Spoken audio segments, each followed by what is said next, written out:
नमस्कार, आप सभी को स्वागत है हमारे चैनल पे। आज की वीडियो में बात करेंगे सोशियोलॉजी की। तो बेसिकली ये सेकंड सेमेस्टर की रिलेटेड है, यानी कि सेमेस्टर नंबर 2। ठीक है, तो बेसिकली ये सोशियोलॉजी 1 नहीं है, ये सोशियोलॉजी 2 है। ठीक है, तो ये ध्यान रखना है। तो इसका जो यूनिट 1 है उससे शुरुआत करेंगे और धीरे धीरे करके कंप्लीट सिलेबस कंप्लीट हम करेंगे इस चैनल पे। तो जो फर्स्ट चीज है, इसका जो सिलेबस है उसमें जो फर्स्ट टॉपिक है वो बात करता है kinship studies, alliance and descent approaches. Next है principles of descent and descent groups, matrilineal principles and groups। Next हमारा टॉपिक आता है family, basic concept, functions and dysfunctions, types and trends. ठीक है, नेक्स्ट हमारा टॉपिक आता है Hindu joint family, features and trends. उसके बाद हमारा टॉपिक है fifth topic, that is marriage, basic concept, types of trends, functions and dysfunctions. उसके बाद नेक्स्ट है हमारा live in relationship, same sex marriages and divorce. तो बेसिकली क्या है, ये आपको कहीं ना कहीं फैमिली लॉ से रिलेट करते हुए टॉपिक दिख रहे होंगे। मतलब फैमिली लॉ से इनका रिलेशन तो है, बट एग्जैक्टली फैमिली लॉ से रिलेशन नहीं है, बट फैमिली मैनेजमेंट से रिलेशन है। मतलब क्या है कि एक फैमिली में क्या चीजें होती हैं और कैसे उसका अप्रोचेस होती है, क्या उसकी अप्रोचेस रहती है। मतलब जो उसके मैट्रिलिनियल अप्रोच है, पैट्रिलिनियल अप्रोच है, और किस तरीके के ग्रुप्स होते हैं, उसके क्या पॉजिटिव चीजें हैं और क्या नेगेटिव चीजें हैं, ये सब चीजें इसमें कवर होती है। तो इसमें बेसिकली कोई सेक्शन या आर्टिकल इन्वॉल्व नहीं होता जनरली, बट हम इसको इलेबोरेट तरीके से करने वाले हैं। तो इसमें अगर मैं बाइफिकेशन और मार्क्स की बात करूं तो इसमें ये सारे टॉपिक्स क्योंकि लेंथी टॉपिक्स हैं, और लेंथी टॉपिक्स होने के साथ साथ ये अगर इंडिविजुअली मतलब ब्रेक करके पूछ लिया जाए तो ये स्मॉल टॉपिक्स भी हो जाते हैं। तो इसलिए ये सारे ही 12.5 में इंपॉर्टेंट है, और अगर ब्रेक करके पूछा जाएगा तो 5 मार्क्स में। ठीक है, तो चलिए स्टार्ट करते हैं फर्स्ट टॉपिक से। फर्स्ट टॉपिक बात करता है kinship studies, alliance and descent approaches in sociology. ठीक है, तो किनशिप स्टडी बेसिकली होता क्या है, kinship is the central concept in sociology and anthropology dealing with systems of social relationships that are based on blood, consanguinity, marriage, affinity and और adoption. ठीक है, तो बेसिकली क्या है कि किनशिप रिलेशन क्या है, जो एक तरीके की स्टडी है, किसकी, रिलेशंस की स्टडी है। जो सोशल रिलेशंस होते हैं हमारी सोसाइटी में, जो रिलेशंस एग्जिस्ट करते हैं उन पर स्टडी है। और वो स्टडी किन रिलेशंस की है, देखो जो रिलेशंस होते हैं या तो वो आइदर ब्लड होते हैं, बाय अडॉप्शन होते हैं, या फिर बाय मैरिज होते हैं। तो बेसिकली क्या है, 3 टाइप के होते हैं, बाय ब्लड, बाय मैरिज और बाय अडॉप्शन। ठीक है, तो ब्लड को हमने बोला है कॉन्सैंग्युइनिटी, ठीक है, मैरिज को बोला है एफिनिटी, एंड अडॉप्शन को कोई भी ऐसी टर्म नहीं दी है। तो 2 major theoretical perspectives domain kinship studies, descent approach and alliance approach. तो 2 बेसिकली अप्रोच है, एक डिसेंट अप्रोच है और एक अलायंस अप्रोच है। अब सबसे पहले डिस्कस करते हैं डिसेंट अप्रोच। अब इसमें क्या है, the descent approach emphasizes biological and genealogical relationship where social organization is traced through lineage और blood lines। तो बेसिकली क्या है, ये बाय ब्लड की बात करता है, ब्लड रिलेशंस की बात करता है। बट ब्लड लाइंस का मतलब क्या है, अगर हम ब्लड लाइंस देखें तो बेसिकली अगर मान लो मदर एंड फादर हैं, तो जो सन होगा उसके अंदर दोनों का ब्लड होगा, मतलब हाफ मदर का ब्लड होगा और हाफ फादर का ब्लड होगा। बट अगर मान लो फादर की डेथ हो जाए और मदर दूसरी मैरिज कर ले F2 से, तो ये जो पर्सन होगा वो क्या होगा, ये यूट्राइन ब्लड होगा। यूट्राइन ब्लड होगा किसका, अगर इस मैरिज में से एक बच्चा हो जाता है S1, तो S1 और S जो होगा वो क्या होंगे, यूट्राइन ब्लड रिलेटेड होंगे। ठीक है, तो बेसिकली ये स्टडी होती है। तो इसमें आगे कंटिन्यू करते हैं, दैट इज कंसेप्ट क्या है इसका, lineage, a group claiming common decent from N ancestor. मतलब क्या है, एंसेस्टर कॉमन है और उससे ही सारी चीजें हो रही है। Then unilineal descent, tracing kinship through either the male patrilineal और फीमेल मैट्रिलिनियल। तो बेसिकली क्या है, जब भी हम मेल की बात करते हैं तो दैट इज पैट्रिलिनियल। मतलब हम बोलते हैं ना कि India is a patriarchal society, मतलब जहां पे जो सिस्टम चलता है वो मेल फैमिली के थ्रू चलता है। अगर हम इसको फीमेल फैमिली के थ्रू चलाएं तो उसको क्या बोलेंगे, मैट्रिलिनियल। अगर मैटरनल साइड से सिस्टम चलने लगे, मैटरनल मदर से रिलेट हुआ मैटरनल और फादर से रिलेट हुआ पैटर्नल। ठीक है, नेक्स्ट है आपका कॉग्नेटिक और bilateral descent, tracing kinship through both parents. तो अगर हम दोनों पेरेंट्स के एक साथ लेके चले तो क्या होगा, कॉग्नेटिक होगा या फिर बाइलेटरल डिसेंट होगा। तो बेसिकली क्या है, अगर हम क्या करते हैं, एंसेस्टर को पकड़ते हैं, मतलब ग्रैंडफादर, ठीक है, और वहां से हम लेके चलते हैं तो क्या होता है, लीनिएज। अगर हमने क्या करा, मदर फादर में से एक को पकड़ा और उसके हम किनशिप स्टडी कर रहे हैं, तो क्या होगा, अगर हमने फादर को करा तो पैट्रिलिनियल, और अगर मदर को करा तो मैट्रिलिनियल। ठीक है, और अगर हम क्या करें, दोनों को लेके चलें, मतलब मदर फादर को लेके चलते हैं, तो क्या होगा, कॉग्नेटिक या फिर बाइलेटरल डिसेंट। ठीक है, तो इसके थ्योरीज के नाम आप पढ़ लेंगे and then example. Kinship and lineage formed the basis of newer political organization, they had segmented lineage system where clans and sub-clans had hierarchical structure that influenced conflict resolution, marriage and land rights. तो basically lineage क्यों देखा जाता है? Because कई सारे resolutions होते हैं और कई सारे मैरिज या फिर लैंड रिलेटेड राइट्स होते हैं, तो उसको आइडेंटिफाई करने के लिए lineage देखा जाता है. देन फंक्शंस ऑफ डिसेंट क्या है? Organises inheritance and succession. Basically जो सक्सेशन का मतलब क्या होता है? जो प्रॉपर्टी डिसॉल्व होती है आफ्टर एक्स पर्सन, उसके बाद जो उसके बच्चों में प्रॉपर्टी जाती है, तो वो सक्सेशन राइट्स के थ्रू, मतलब सक्सेशन लॉस के थ्रू जाती है. अगर हिंदू पर्सन है तो हिंदू सक्सेशन एक्ट, अगर मुस्लिम पर्सन है तो मुस्लिम सक्सेशन एक्ट, और अगर इन दोनों की शादी स्पेशल मैरिज एक्ट में हुई है तो इंडियन सक्सेशन एक्ट. ठीक है. Then determines residential patterns, example patrilocal और मैट्री लोकल, मतलब फादर का साइड क्या है और मदर की साइड क्या है. Then provides identity and belonging. उसके बाद आइडेंटिटी और बिलोंगिंग को प्रोवाइड करता है, मतलब एक पर्सन के फादर कौन है, मदर कौन है और वो पर्सन कौन सी फैमिली से बिलोंग करता है. Structures political power and resource distribution. तो बेसिकली क्या करता है? स्ट्रक्चराइजेशन करता है. क्रिटिसिज्म क्या है? Overemphasizes biologically and ignores roles of marriage alliances. तो बेसिकली क्या है?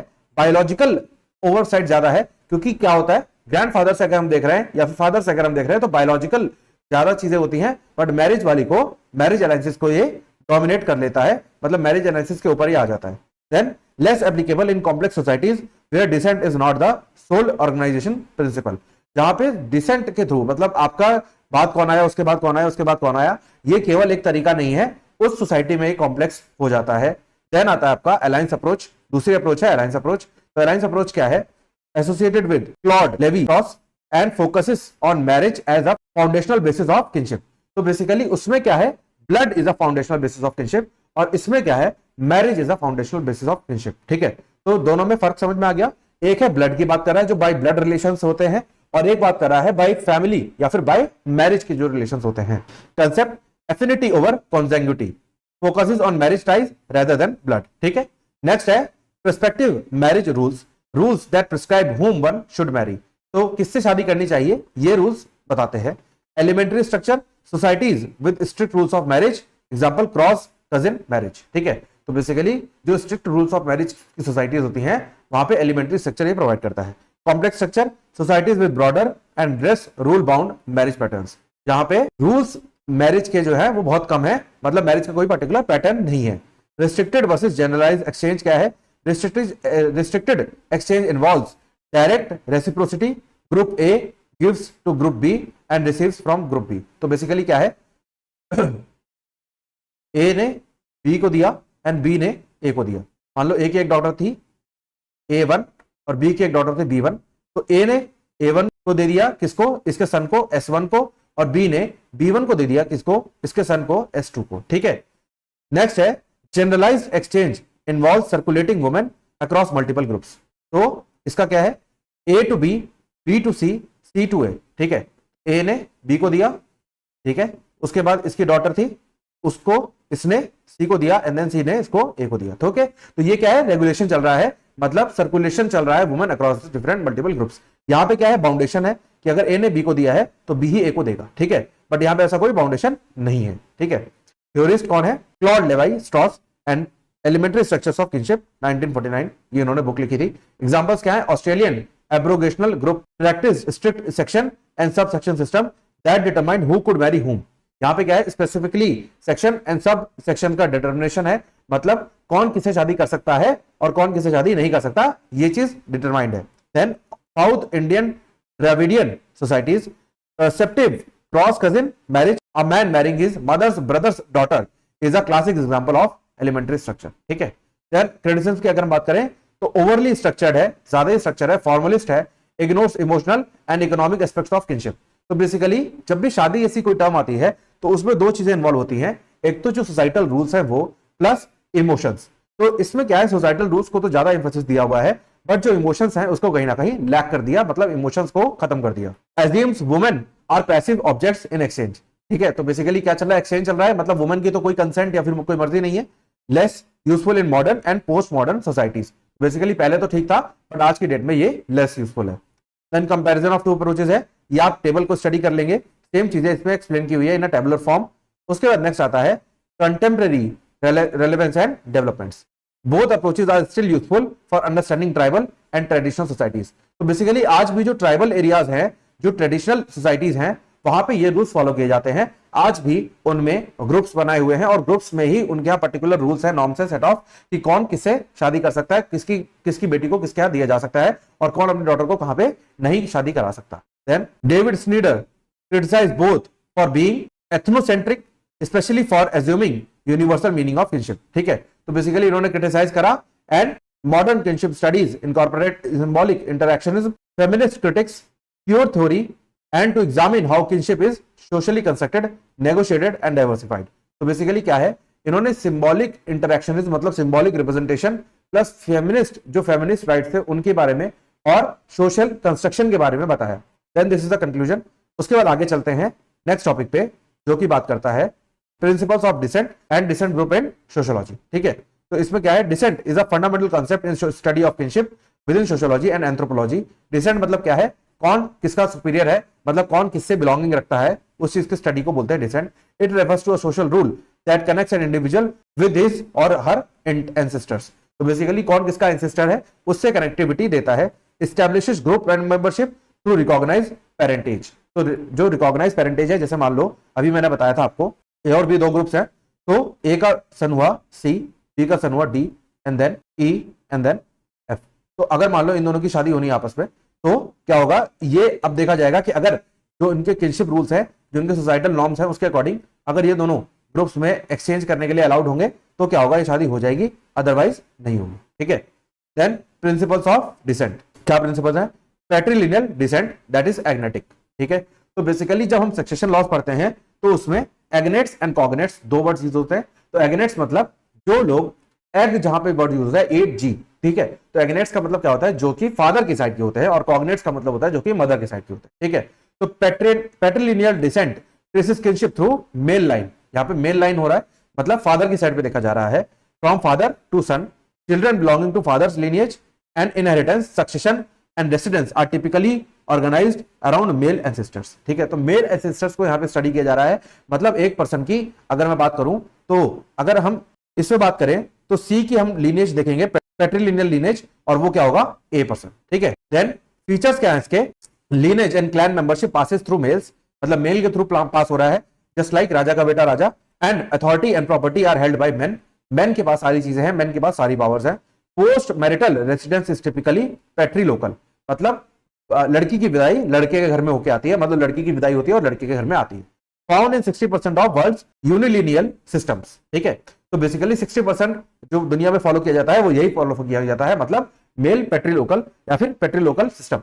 ठीक है, तो एग्जांपल्स क्या है, the Nuer are organized into patrilineal clans that regulates marriage, political authority and land rights. ठीक है, तो बेसिकली क्या है, जो मैरिज और पॉलिटिकल अथॉरिटी है, जो लैंड राइट्स है, उसको क्या करता है, रेगुलेशन जरूरी है का by the male. And then patrilineal society where men dominate decision making and welfare. ठीक है, तो पैट्रिलिनियल सोसाइटी में क्या होता है, जहां पे मेन जो है डोमिनेट करते हैं क्या, decision making and the warfare, मतलब वॉर वगैरह, या फिर जो अगर मान लो कोई भी डिसीजन लेना है तो मेन डोमिनेट करते हैं। फंक्शंस क्या है, provides clarity in inheritance and succession.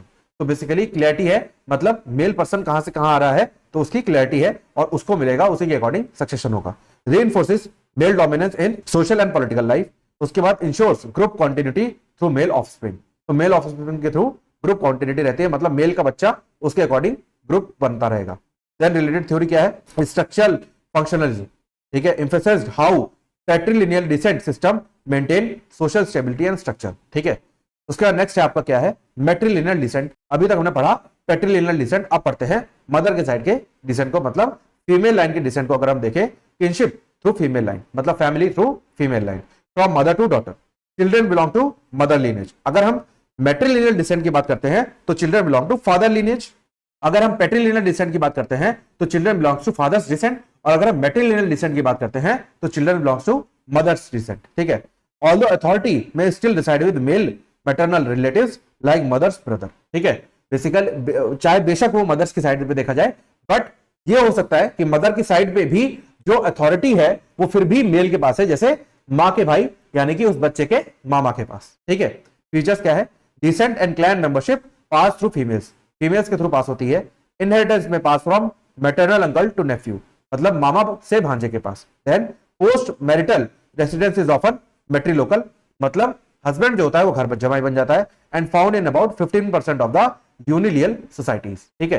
तो 15% ऑफ यूनिलियल सोसाइटीज में ये माना जाता है कि जहां पे मेल की विदाई हो जाती है फीमेल के घर में। बट अभी जो इंडिया में पैटर्न फॉलो होता है वो फॉलो होता है कि जहां पे लड़की की विदाई होती है लड़के के घर में। तो अब हम जब कोर्ट की बात करते हैं तो वहां पे एक कंसेप्ट आ जाता है कि भाई लड़की अपना सब कुछ छोड़ के आपके घर में आई है तो आपकी जिम्मेदारी है उसको मेंटेन करना। बट अभी तक इंडियन लॉ में ऐसा कोई भी मेंटेनेंस क्लॉज नहीं है जो कि लड़कों के लिए हो। अगर लड़का अपना घर छोड़ के लड़की के घर में जाए तो ऑब्वियस सी बात है लड़की की जिम्मेदारी बन जानी चाहिए कि वो उसे मेंटेन करे, बट ऐसा कोई भी लॉ नहीं है। एग्जाम्पल क्या है, Trobriand Islanders property and status passes through mother's lineage दो men maternal uncles hold authority. तो बेसिकली क्या है, मदर्स लीनिएज के थ्रू प्रॉपर्टी पास होती है बट मैटरनल अंकल मतलब मामा के पास उनकी अथॉरिटी होती है। Then the Minangkabau of Indonesia, world's largest matrilineal society where women own property but men manage it. यहाँ पे वुमेन्स ऑनर होती हैं बट उसको मैनेज करने का राइट किसके पास होता है, मैन के पास।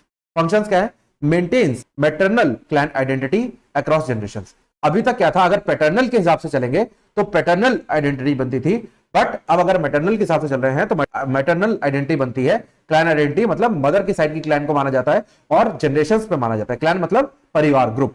Creates alliances between male maternal uncles and nephews. तो मामा और भांजे में अच्छी दोस्ती या फिर अच्छी बॉन्डिंग हो जाती है।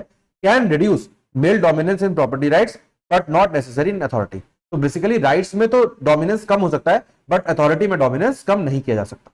रिलेटेड थ्योरी क्या है, Leach and Schneider's critique highlighted that matriliny does not necessary imply matriarchy, power often still resides with men. ठीक है, तो बेसिकली मैट्रिलिनी जो है वो क्या है, आप मैट्रियार्की को डोमिनेट नहीं करा रहे हो, उससे क्या हो रहा है, जो पावर है वो फिर भी मेन के पास आ रही है बट आप उसकी फैमिली को या फिर क्लैन को मदर की साइड से देख रहे हो या फिर वुमेन की साइड से देख रहे हो। अब डिसेंट ग्रुप क्या है, तो ये डिस्क्रिप्शन है, ये एग्जांपल्स हैं, तो ये आप देख लेंगे। उसके बाद नेक्स्ट क्या है, एस्पेक्ट पैट्रिलिनियल एंड मैट्रिलिनियल। तो बेसिकली ये क्या है, कंपैरिजन टेबल है of the matrilineal society and the patrilineal society. Then contemporary critique and relevance. तो इसको अगर हम देखें, David Schneider criticizes descent based theories as western and ethnocentric and imposing biological assumption on cultures where kinship is symbolically constructed। तो basically उन्होंने क्या बोला कि ये जो थ्योरीज है वो वेस्टर्न एंड एथनोसेंट्रिक है और उनको बायोलॉजिकल एजम्पशन लगानी चाहिए जहां पे किनशिप को सिंबॉलिकली कंस्ट्रक्ट करा जा रहा है। देन फेमिनिस्ट एंथ्रोपोलॉजिस्ट, उन्होंने क्या करा, argue that kinship is often build through nature and daily interaction. तो बेसिकली कोई थ्योरी उन पर काम नहीं करती बल्कि किनशिप मतलब बॉन्डिंग, फैमिली बॉन्डिंग वो नर्चर एंड डेली इंटरेक्शन के थ्रू बनती है या फिर बनाई जाती है। Then in modern societies bilateral kinship through both parents and constructed families through adoption, pure kinship challenge recent models. ठीक है, तो बेसिकली क्या है, आज की डेट में तो कोई भी पर्टिकुलर साइड नहीं देखी जाती बल्कि दोनों साइड्स को एक साथ देखा जाता है, तो इसलिए ये आज की डेट में उतना रेलेवेंट नहीं है। Then this is the conclusion. उसके बाद हम आगे बढ़ते हैं, जो नेक्स्ट टॉपिक हमारा वो है family concept, functions, dysfunctions, types and trends. तो डिसफंक्शन का बेसिकली मतलब क्या है, प्रॉब्लम्स। क्या प्रॉब्लम्स है एक फैमिली में, तो उसको स्टडी करेंगे। क्या कंसेप्ट है, क्या फंक्शन है, क्या प्रॉब्लम्स है, कितनी टाइप्स हैं और ट्रेंड्स क्या है फैमिली। ठीक है, तो बेसिकली अगर हम बोले family is a social institution and primary group consisting of individuals connected by blood, marriage और अडॉप्शन। तो बेसिकली फैमिली कैसे बनती है, या तो बाय ब्लड बनती है, या तो बाय मैरिज बनती है, या फिर बाय अडॉप्शन बनती है। ठीक है, जो एक साथ रहते हैं and have close emotional bonds. तो फैमिली क्या है, फैमिली को वही बोला जाता है जो लोग एक साथ रहते हैं। जनरली तो फैमिली दूर भी रहती है, कभी कभार ऐसा होता है जब फैमिली मेंबर्स जो हैं वो किसी भी पर्पस से दूर रह रहे होते हैं, बट फिर भी जनरली ये माना जाता है क्योंकि आप फिजिकली एक साथ रहो जरूरी तो नहीं है बट मेंटली आप एक साथ ही होते हो। ठीक है, सोशियोलॉजिकल व्यू क्या है, जॉर्ज पीटर मुरडॉक, इन्होंने बोला define family as a social group categorized by common residence, economic cooperation and reproduction. तो बेसिकली इन्होंने तीन चीजें बताई, तीन कीवर्ड्स बताए। क्या, कॉमन रेसिडेंस, फैमिली का रेसिडेंस कॉमन होगा, इकोनॉमिक कॉपरेशन होगा, इकोनॉमिक होना चाहिए, जो सपोर्ट है एक दूसरे को वो इकोनॉमिक लेवल पे होगा, और रिप्रोडक्शन होगा फैमिली। ठीक है, अब इसके क्रिटिक्स आप खुद ही बन सकते हो कि अगर मान लो कोई फैमिली है जो एक साथ नहीं रहती, ठीक है, इधर बिकॉज ऑफ जॉब और because of any other circumstance, तो क्या वो फैमिली नहीं मानी जाएगी। तो सबसे पहला तो क्रिटिक यही हो गया। Second, economic cooperation. ठीक है, तो economic cooperation is a essential part, तो इकोनॉमिक कॉपरेशन बहुत इंपॉर्टेंट है, और इसके साथ साथ फैमिली अगर रिप्रोड्यूस नहीं करेगी तो फैमिली का एक एंड हो जाएगा, तो इसलिए रिप्रोडक्शन बहुत important. Then Talcott Parsons saw family as functional unit in industrial society, serving two major functions: socialization of children and stabilization of adult personalities. तो बेसिकली क्या है, फैमिली का रोल क्या है? सोशलाइज करना चिल्ड्रंस को और स्टेबलाइज करना एडल्ट पर्सनालिटीज को. फंक्शंस ऑफ फैमिली डिस्कस करते हैं. तो फंक्शन ऑफ फैमिली में देखें तो फर्स्ट फंक्शन क्या है? रिप्रोडक्शन. देन अगर फैमिली को कंटिन्यू रखना है, खत्म नहीं करना, तो रिप्रोडक्शन इज अ मस्ट. तो ensures biological continuity of society. तो अगर फैमिली कंटिन्यू रहेगी तभी सोसाइटी कंटिन्यू रहेगी. अगर फैमिली ने कंटिन्यू रहना बंद कर दिया तो सोसाइटी ऑटोमेटिक सी बात है कि वो खत्म हो जाएगी. Protection provide safety and care to dependents. जो डिपेंडेंट्स हैं, जो बेसिकली माइनर हैं, उनको सेफ्टी एंड केयर देती है, जो कि पेरेंट्स देते हैं चिल्ड्रन को. Socialization transmit norms values and culture. तो बेसिकली जो बच्चा होता है वो एक गीली मिट्टी की तरह होता है, उसको किसी भी सांचे में डाल दो तो वो ढल जाता है. तो बेसिकली जो पेरेंट्स होते हैं, जो केयर टेकर्स होते हैं, उनकी जिम्मेदारी होती है कि बच्चे को सोशलाइज कराएं, मतलब जो उनके नॉर्म्स, जो ट्रेडिशंस है, वो वैल्यूज कल्चर उस बच्चे को दे. देन फंक्शंस क्या है? Emotional support offers love affection and identity. तो बेसिकली क्या है? Emotional support. जब भी कोई बच्चा परेशान होता है तो अपने पेरेंट्स से इमोशनल सपोर्ट की उम्मीद करता है, एंड देन पेरेंट्स की ड्यूटी होती है कि उसे इमोशनल सपोर्ट दे. देन सेकेंडरी फंक्शंस क्या है? इकोनॉमिक फंक्शंस, पैसा से हेल्प करना, मतलब प्रोडक्शन और कंजम्पशन में हेल्प करना. Educational function informal teaching. Basically क्या है? जो फैमिली होती है वो सबसे पहला गुरु आपकी माँ, ठीक है, तो वो इनफॉर्मल टीचिंग का पार्ट है. And recreational function source of leisure and bonding. तो बेसिकली बॉन्डिंग का सोर्स है, मतलब क्या है?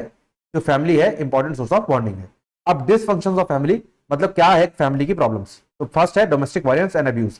तो बेसिकली क्या है? जो सोसाइटी हमारी है उसमें कई सारी चीजें इन्वॉल्व होती हैं, और जब कई सारे लोग इन्वॉल्व होते हैं तो कई सारे लोगों में कई सारी प्रॉब्लम्स होती है. तो जो कई सारी प्रॉब्लम्स में आती हैं उसमें से एक प्रॉब्लम है डोमेस्टिक वायलेंस. तो डोमेस्टिक वायलेंस का मतलब क्या है? किसी को अब्यूज करना in domestic relationship. Domestic relationship का मतलब एक पर्टिकुलर फैमिली रिलेशनशिप में अगर किसी पर्सन को अब्यूज किया जाए. Violence among family members. तो बेसिकली डोमेस्टिक वायलेंस को एक गलत तरीके से इंटरप्रेट किया जाता है कि वो वाइफ के लिए ही होता है या फिर फीमेल के लिए होता है. वो बेशक एक बच्चे के लिए भी हो सकता है और बेशक एक एडल्ट के लिए भी हो सकता है. बट जनरली ये देखा गया है, जो डोमेस्टिक वायलेंस एक्ट बनाई गई थी, जो कि फिजिकल टॉर्चर को रोकने का जिसका मेन पर्सपेक्टिव था, तो वो वाइफ के लिए या फिर वो वुमेन के लिए बनाई गई थी, बिकॉज वुमेन को फिजिकल टॉर्चर करना ईजी होता है एज कंपेयर टू मेन. ठीक है, तो बेसिकली क्या है कि जो वुमेन्स हैं उनके पास पर्टिकुलरली राइट है, वो डोमेस्टिक वायलेंस एक्ट में अपनी रेमेडी क्लेम कर सकते हैं. तो basically violence among family members को हम बोलते हैं domestic violence, that is spousal और चाइल्ड अब्यूज. तो दो लेवल पे हो सकता है, तो स्पाउस का अब्यूज या फिर चाइल्ड का abuse. Then patriarchy and gender inequality. तो बेसिकली क्या है? पेट्रियार्कल सिस्टम है और जेंडर क्या है? इनइक्वल है. मतलब जेंडर डिस्क्रिमिनेशन अभी भी होता है, बेशक कम हो गया है बट फिर भी होता है. तो इनके जैसे लोग जिनके साथ ऐसा होता है उनको पता होना चाहिए दो articles, that is article number 14 and 15, जो कि बात करता है जेंडर बेस्ड डिस्क्रिमिनेशन को खत्म करने की.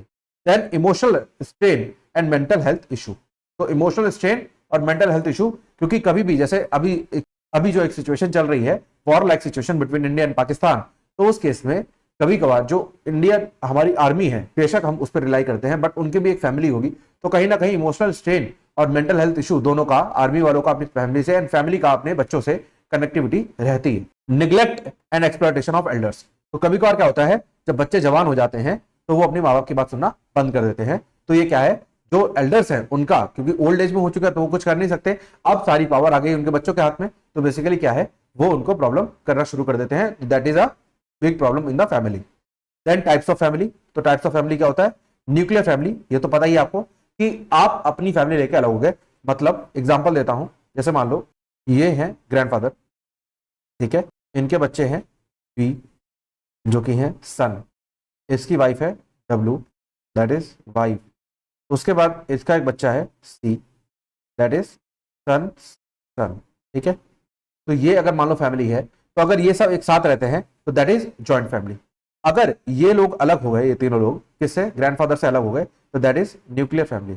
ठीक है, न्यूक्लियर फैमिली. ठीक, तो पेरेंट्स एंड अनमैरिड चिल्ड्रंस. अभी सी की शादी नहीं हुई, बट अगर यहाँ पे सी की मैं शादी करा दूं और फिर भी ये साथ में रहते हैं, ये लोग, इनको छोड़ भी दिया तब भी ये क्या होगी? Joint family. ठीक है, मतलब बी सी की वाइफ एंड बी की वाइफ अगर ये साथ में रहते हैं तो क्या होगा? Joint family. बट जैसे ही शादी होगी, अगर ये अलग हो गए तो फिर ये क्या बन जाएगी? Nuclear family. ठीक है, तो बेसिकली क्या है? Common in urban settings. तो बेसिकली जो अर्बन एरियाज हैं, जो शहर हैं, वहां पे शहरीकरण में न्यूक्लियर फैमिली कॉमन हो गई है. जॉइंट फैमिली मैं बता ही चुका, अपने ग्रैंडफादर के साथ रहना, मतलब grandfather, son and family. Son and family का मतलब बच्चा हो चाहे ना हो, अगर सन और वाइफ अपने फादर के साथ रहते हैं तो that is joint family. Extended family include relatives beyond nuclear core. तो अगर मान लो इसी में grand mother and then grand mother के फादर या फिर ग्रैंड मदर के ब्रदर एक साथ रहते हैं एक फैमिली में, तो दैट विल बी क्या, एक्सटेंडेड फैमिली। ठीक है। Then based on lineage and residence, तो दूसरा कैटेगराइजेशन क्या है, based on lineage and residence. तो patrilineal family, descent trace through male line, तो अगर मेल लाइन के लोग एक साथ रह रहे हैं तो patrilineal family. Matrilineal, female line के एक साथ रह रहे हैं तो matrilineal. Patrilocal, wife moves to husband home. Matrilocal, husband moves to wife home, मतलब यहाँ पे एक में वाइफ की विदाई हो रही है और एक में हस्बैंड की। Then neolocal, new home after marriage, ना हस्बैंड ने अपना घर छोड़ा ना वाइफ ने, दोनों ने छोड़ा। हस्बैंड एंड वाइफ ये दोनों ही जाके न्यू होम में अगर स्टैब्लिश हो जाए, मतलब इन दोनों ने, इसने अपना घर छोड़ दिया, इसने अपना घर छोड़ दिया, तो दैट इज नियोलोकल। ठीक है। उसके बाद आगे बढ़ते हैं based on authority.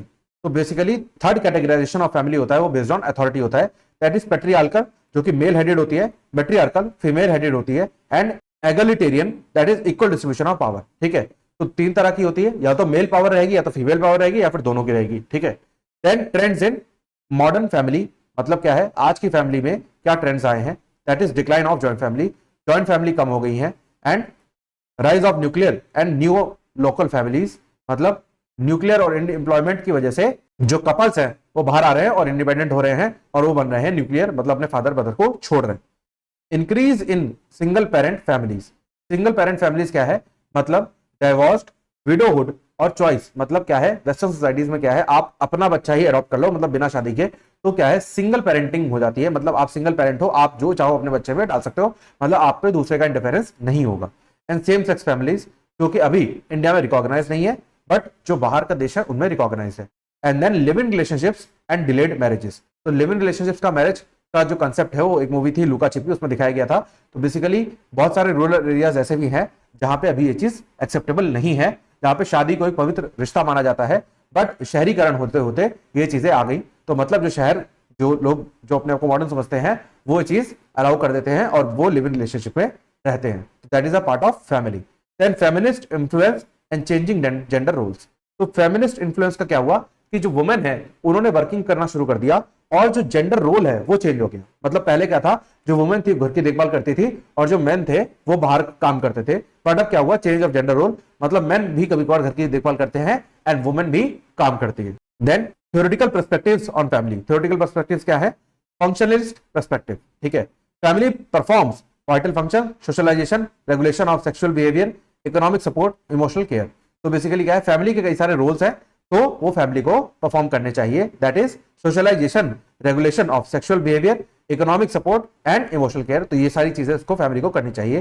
Then conflict perspective, conflict perspective क्या है, family perpetuates inequality, inheritance of private property and patriarchy. तो बेसिकली क्या है, जो फैमिली है वो कभी कभार क्या होता है, इसमें कई सारी चीजें आ जाती हैं जो कि इनहेरिटेंस ऑफ प्राइवेट प्रॉपर्टी को क्या करती है, इनइक्वालिटी से डिस्ट्रीब्यूशन कर देती है और जिसकी वजह से भाई बहन में या भाई भाई में लड़ाई हो जाती है। ठीक है। Then feminist perspective, feminist perspective क्या है, family is the site of gender operation and role inequality. तो बेसिकली फैमिली का फेमिनिस्ट जो पर्सपेक्टिव है उसमें बात ये होती है कि उसमें वुमेन को दबाया जाता है और रोल को इनइक्वल रखा गया है। देन पोस्ट मॉडर्न व्यू, मतलब family is diverse and fluid, emphasizes pure relationship based on individual choice not on traditional obligation. तो बेसिकली इसमें क्या है, जो पोस्ट मॉडर्न व्यू है उसमें बोला गया है जो रिलेशंस होने चाहिए वो बेस्ड ऑन इंडिविजुअल चॉइस होने चाहिए, ना कि ऑन ट्रेडिशनल ऑब्लिगेशंस। ठीक है। Advocates for recognising diverse family forms, example chosen families, blended families. ठीक है। तो मतलब उस फैमिली को आप चूज कर लो जो आप चूज करना चाहते हो और फैमिलीज को ब्लेंड कर लो अगर आपको वो फैमिली पसंद नहीं है जिसमें आपका बर्थ हुआ है तो। Then this is the conclusion. उसके बाद आगे बढ़ते हैं, हमारा नेक्स्ट टॉपिक आ जाता है, that is Hindu joint family features and trends. अब आपको दो चीज समझनी है, एक है हिंदू जॉइंट फैमिली और एक है हिंदू अनडिवाइडेड फैमिली। ठीक है। दो टर्म्स है। तो हिंदू जॉइंट फैमिली का मतलब क्या है, बेशक आप अपने फादर के साथ रहो बट वो आपका जॉइंट फैमिली हो भी सकती है और नहीं भी हो सकती। बट जो हिंदू अनडिवाइडेड फैमिली हो सकती है उसमें वो क्या है, वो अनडिवाइडेड है from father to son to grandson to great grand son, ठीक है, तो दैट इज अनडिवाइडेड फैमिली। अब देखते हैं कि इसकी क्या डेफिनेशन है।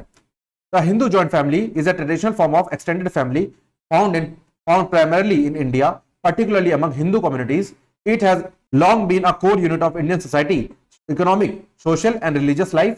The concept has both legal significance under Hindu law, sociological importance as a collective kinship based institution, ठीक है। तो बेसिकली क्या है, कलेक्टिव किनशिप बेस्ड है, मतलब कोई भी फैमिली से अलग नहीं हुआ, वो सब एक साथ रह रहे हैं, एक साथ एक दूसरे की हेल्प करके फैमिली को रन कर रहे हैं। तो डेफिनेशन क्या है, a joint Hindu family is a multi generational household consisting of first common male ancestor. यहाँ पे कॉमन मेल एंसेस्टर है, मतलब ग्रैंडफादर, फादर एंड सन, ठीक है, एंड देन ग्रैंडसन, ठीक। तो कॉमन मेल एंसेस्टर का मतलब क्या है, grandfather is the common male ancestor, his wife grand mother, they are the common male ancestor, their sons and daughters, तो देयर सन्स एंड डॉटर्स हो गया एफ, एंड मान लो एफ डी, फादर की sister, then son's wife and children. अब इनके जो wife है, उनके जो चिल्ड्रन है, मतलब फादर की वाइफ एंड देन ये children S, living together, sharing common property, common kitchen, following joint worship. तो आप लोगों ने एक मूवी देखी होगी, हम साथ साथ है, तो बेसिकली उसमें क्या है, जॉइंट फैमिली का पर्सपेक्टिव दिखाया गया है, और ये कहा जाता है कि a family who eats together स्लीप्स together is a joint family, ठीक है। तो कॉमन प्रॉपर्टी है, एक जगह रहते हैं, कॉमन किचन है, एक ही जगह खाना बनाते हैं, एंड जॉइंट वर्शिप है, मतलब एक ही जगह पूजा करते हैं, ठीक है। Then features of joint Hindu family क्या है, फीचर्स, कॉमन रेसिडेंस, एक ही जगह रहते हैं, कॉमन प्रॉपर्टी एंड इनकम, एक ही तरीके का इनकम है, मतलब कोई बिजनेस है या फिर कोई लैंड है, वो इनकम आती है, मगर वो पूरी फैमिली की आती है, या फिर वो शेयर्ड इनकम होती है, और कर्ता जो होता है वो हेड ऑफ द फैमिली होता है, और उसको बोलते हैं जनरली ये male head of the family होता है, बट आफ्टर 2005 ये फीमेल भी हो सकती है, ठीक है। तो नेक्स्ट है common kitchen and food sharing, मतलब एक ही किचन में सबका खाना बनता है और साथ में बैठ के खाते हैं, ऐसा कहा जाता है, बट खाना बनना इंपॉर्टेंट है, खाना जरूरी नहीं है। Patriarchal authority, eldest male known as कर्ता holds authority over decisions, resources and discipline. Then mutual obligation and support, mutual obligation है, एक दूसरे के ऊपर म्यूचुअली जिम्मेदारी है, मतलब बिना एक्सप्रेस करे अंडरस्टैंडिंग के बेसिस पे जिम्मेदारियां हैं। एंड देन हायरार्किकल स्ट्रक्चर, तो हायरार्की है, मतलब एज एंड जेंडर के बेसिस पे हायरार्की है। उसके बाद नेक्स्ट है रिलीजियस एंड रिचुअल यूनिटी, तो रिलीजियस यूनिटी है, और जो रिचुअल है, मतलब जो भी रिचुअल्स हैं फैमिली के, फेस्टिवल्स या फिर कोई भी सेरेमनी है, वो साथ में करते हैं। And then sociological theories and perspective क्या है, स्ट्रक्चरल फंक्शनलिस्ट व्यू क्या है, family provide social security, continuity and ensures smooth functioning of social roles. तो बेसिकली क्या है, जो फैमिली होती है वो सोशल सिक्योरिटी देती है, मतलब फैमिली मेंबर्स को, और उसके साथ कंटिन्यूटी देती है, मतलब सोसाइटी को चलाती रहती है, साथ ही साथ smooth functioning of social roles देती है। Then M Srinivas, Sanskritization and family change, तो modern and mobility introduce nuclearization of families, concept of Sanskritization and westernization led to shift in values and family norms। तो basically एक खिंचाव सा हो गया है कि मतलब वेस्टर्न कल्चर की तरफ जाए या फिर इंडियन संस्कृत कल्चर की जाए, तो एक खिंचाव सा हो गया है, जिसकी वजह से फैमिली नॉर्म्स में बहुत ज्यादा डिस्टर्बेंस आ गई है, और आज के डेट में तो अधकचरे बनकर तैयार हो गए। Then Marxist perspective focuses on how joint family structure served as mechanism for maintaining class and caste hierarchy with property rights concentrated amongst male, तो मेल में प्रॉपर्टी राइट्स कंसंट्रेटेड है। लीगल एस्पेक्ट क्या है, मिताक्षरा एंड दयाभागा, दो schools हैं हिंदू में, एक Mitakshara school है और एक दयाभागा स्कूल है। तो Mitakshara school is more common than Dayabhaga. तो बेसिकली क्या है, recognize in most part of India, son now daughters became co parcels by birth, तो डॉटर्स कब से ऐड हो गई, आफ्टर 2005, ठीक है। Women had limited rights under the Hindu succession amendment act 2005 which give equal property rights to daughters, ठीक है। तो मैं कह ही रहा हूं कि 2005 से क्या हुआ, वुमेन्स को भी इक्वल प्रॉपर्टी राइट्स मिल गए। Trends and changes in Hindu joint family, क्या ट्रेंड्स एंड चेंजेस है आज की डेट में, फ्रेगमेंटेशन एंड न्यूक्लियराइजेशन, मतलब क्या हुआ, अलग अलग हो रहे हैं, मतलब जॉइंट फैमिली को छोड़ रहे हैं। Role of changing role of women, मतलब जो वुमेन का रोल था पहले सिर्फ घर को मैनेज करना था, बट आज की डेट में वो वर्किंग वाइफ भी हो रही है। Then legal reforms, equal inheritance rights of daughters have altered property dynamics and family authority. तो बेसिकली क्या है, इक्वल जो प्रॉपर्टी राइट्स है डॉटर्स के आफ्टर 2005, जिसकी वजह से क्या हो रहा है, ऑल्टरेशन हो गया है फैमिली डायनेमिक्स में, क्योंकि वहां पे राइट्स की बात आ गई है, तो राइट्स पे लड़ाई भी होने लगी है। तो दैट इज पहले होती थी भाई भाई में, अब होती है भाई बहन में भी, ठीक है। Then decline in agriculture independence, तो एग्रीकल्चर इंडिपेंडेंस में डिक्लाइन हो गया, बिकॉज अब क्या हो रहा है, बिजनेस ओरिएंटेड काम ज्यादा हो रहा है, तो इसलिए लैंड का मैनेजमेंट क्या हो रहा है, बेची जा रही है, बिकॉज न्यूक्लियराइजेशन हो रहा है। और अब जॉइंट फैमिली का मतलब होता था कि लैंड एक के नाम पे ही होती थी या तो फैमिली के नाम पे होती थी, उसी में से अर्निंग आके फैमिली के हेल्प में होती थी। बट अब क्या है, क्योंकि अलग अलग हो रहे हैं तो सबको अपने राइट्स चाहिए, और राइट्स के चक्कर में उस लैंड को बेच दिया जा रहा है। Emotional overload and interpersonal conflicts, तो इमोशनल ओवरलोड हो रहा है, मतलब जो भी जनरेशन है, ब्रदर्स हैं, वो आपस में बात नहीं कर रहे, पार्टीशन वाला लड़ाई हो रही है, जिसकी वजह से इमोशनली कनेक्ट नहीं हो पा रहे। साथ ही साथ emergence of modified extended families, तो मॉडिफाइड एक्सटेंडेड फैमिलीज का इमरजेंस हो रहा है, मतलब families remain emotionally and financially linked but live in separate nuclear units near by और इन सिटीज, तो शहरों में रहते हैं, मतलब इमोशनली तो कनेक्टेड है मगर वो रहते अलग है, ठीक है। देन कंटेम्प्रेरी सोशियोलॉजिकल ऑब्जर्वेशंस क्या है, तो ये आप पढ़ लोगे, ये आपके लिए उतना रेलेवेंट है नहीं, तो इसलिए मैं आपको डिस्कस नहीं कर रहा हूं। Then this is the conclusion. उसके बाद हम आगे बढ़ते हैं हमारे नेक्स्ट टॉपिक पे, जो कि बात करता है marriage concept, types, trends, functions and dysfunctions, ठीक है। तो बेसिकली अगर मैं बात करूं तो मैरिज क्या होती है, बेसिकली दो मेल एंड फीमेल की आपस में एक सेरेमनी के थ्रू रहना, एक सोसाइटी में पर्टिकुलरली रहना फॉर प्रोक्रिएशन ऑफ चिल्ड्रन, तो that is known as marriage as per the definition. Marriage is a socially sanctioned union usually between men and women but now increasingly inclusive that establishes certain rights and obligation between them, their children and their in-laws। तो basically क्या है, ये एक family का creation है bye main and women, और इससे क्या होता है, कुछ ऑब्लिगेशंस जुड़ जाती हैं, कुछ सेरेमनीज होने के बाद कुछ ऑब्लिगेशंस, कुछ राइट्स और कुछ ड्यूटीज जुड़ जाती हैं, किसमें, उन पति पत्नी में, उनके बच्चों में, एंड देन उनके इन-लॉज में, मतलब उनके रिलेटिव्स में। देन सोशियोलॉजिकल व्यू क्या है, Edward Westermarck defined marriage as more or less durable connection with male and female lasting beyond the act of reproduction, ठीक है। तो बेसिकली क्या है, एक्ट ऑफ रिप्रोडक्शन के आगे भी कुछ चीज है, जहां पे सिर्फ प्रोक्रिएशन ऑफ चिल्ड्रन की बात नहीं होती है, वो क्या है, इमोशनल बॉन्ड है, ड्यूरेबल कनेक्शन है between male and female. Then Leach ने डिफाइन किया इसको कैसे, marriage allocates socially recognized sexual rights, economic cooperation and legitimacy of offspring. तो बेसिकली अगर शादी के बिना बच्चा हुआ है तो दैट इज इलेजिटिमेट चाइल्ड, उसको माना जाता है इलेजिटिमेट चाइल्ड। उसके साथ साथ मैरिज से होता है इकोनॉमिक कॉपरेशन, जहां पे हस्बैंड एंड वाइफ एक दूसरे की हेल्प करते हैं to meet the economic goals. उसके साथ साथ जो एक सोसाइटी का रिकॉग्निशन का पैटर्न है फॉर सेक्सुअल राइट्स, वो भी मिल जाता है in the couples. Then types of marriage क्या होती है, types, monogamy, one spouse at a time, ठीक है, ये तो सबको ही पता है, जो कि कॉमन है। मोनोगमी मतलब एक शादी एक टाइम पे एक ही स्पाउस आपका रह सकता है। Polygamy, more than one spouse, ठीक है। तो पॉलीगमी मतलब जनरली जो मुस्लिम लॉ है उसमें पॉलीगमी अलाउड है, मतलब 4 शादी तक वो कर सकते हैं। Then polygyny, one man multiple wifes, तो ये फॉलो किया जाता है। And then polyandry, one women multiple husbands. तो पॉलीगेमी के 2 टाइप्स हैं, पॉलीगेनी एंड पॉलीएंड्री। पॉलीगेनी का मतलब क्या है, एक मैन मल्टीपल वाइफ, और पॉलीएंड्री का मतलब क्या है, one women and multiple husbands, ठीक है। Based on rules of mate selection, ठीक है, ये तो हो गया फर्स्ट, किस चीज पे, based on number of partners. अब दूसरा हो गया based on rule of mate selection. तो endogamy, marriage within a specific group.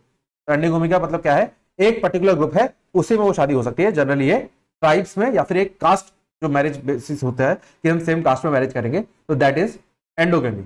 एक्सोगमी, marriage outside a group, मतलब एक पर्टिकुलर गोत्र, जो एक पर्टिकुलर गोत्र होता है पर्सन का, उससे बाहर शादी करते हैं, मतलब एक पर्टिकुलर ग्रुप है उससे बाहर शादी करनी है, मतलब आप जिस ग्रुप के हो उससे बाहर आपको शादी करनी है। Then hypergamy, women marriage into a higher status group, जो वुमेन है वो लोअर स्टेटस से बिलोंग करती है और शादी कर लेती है हायर स्टेटस में, तो वो होता है हाइपरगेमी। और थर्ड लास्ट है आपका हाइपोगेमी, जहां पे women marriage into a lower status group, जो वुमेन है वो लोअर कैटेगरी में जा रही है। तो ये है आपके टाइप्स ऑफ मैरिज। अब क्या है, बेस्ड ऑन रेसिडेंस, तो टाइप एंड डिस्क्रिप्शन देखेंगे। पेट्रीलोकल, वाइफ, तो wife moves to husband's family, common in India. तो पेट्रीलोकल मैं बता ही चुका हूं, जहां पे वाइफ जाएगी पेट्रियार्की में, मतलब वाइफ जाएगी हस्बैंड की फैमिली में।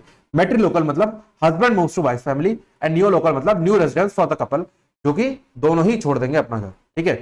Then functions of marriage, functions क्या है, बायोलॉजिकल एंड सेक्सुअल रेगुलेशन। तो biological regulation and sexual regulation है, controls and legitimize sexual behaviour. तो बेसिकली क्या है, सेक्सुअल बिहेवियर को लेजिटिमाइज कर देता है और कंट्रोल कर लेता है। And prevents sexual chaos and incest. Reproduction and legitimacy, तो जो रिप्रोडक्शन होता है, मतलब जो बच्चा पैदा होता है आउटसाइड मैरिज, जो वेडलॉक के थ्रू बच्चा पैदा होता है, वो क्या होता है, लेजिटिमेट माना जाता है, मतलब जायज बच्चा माना जाता है, उसे नाजायज नहीं माना जाता।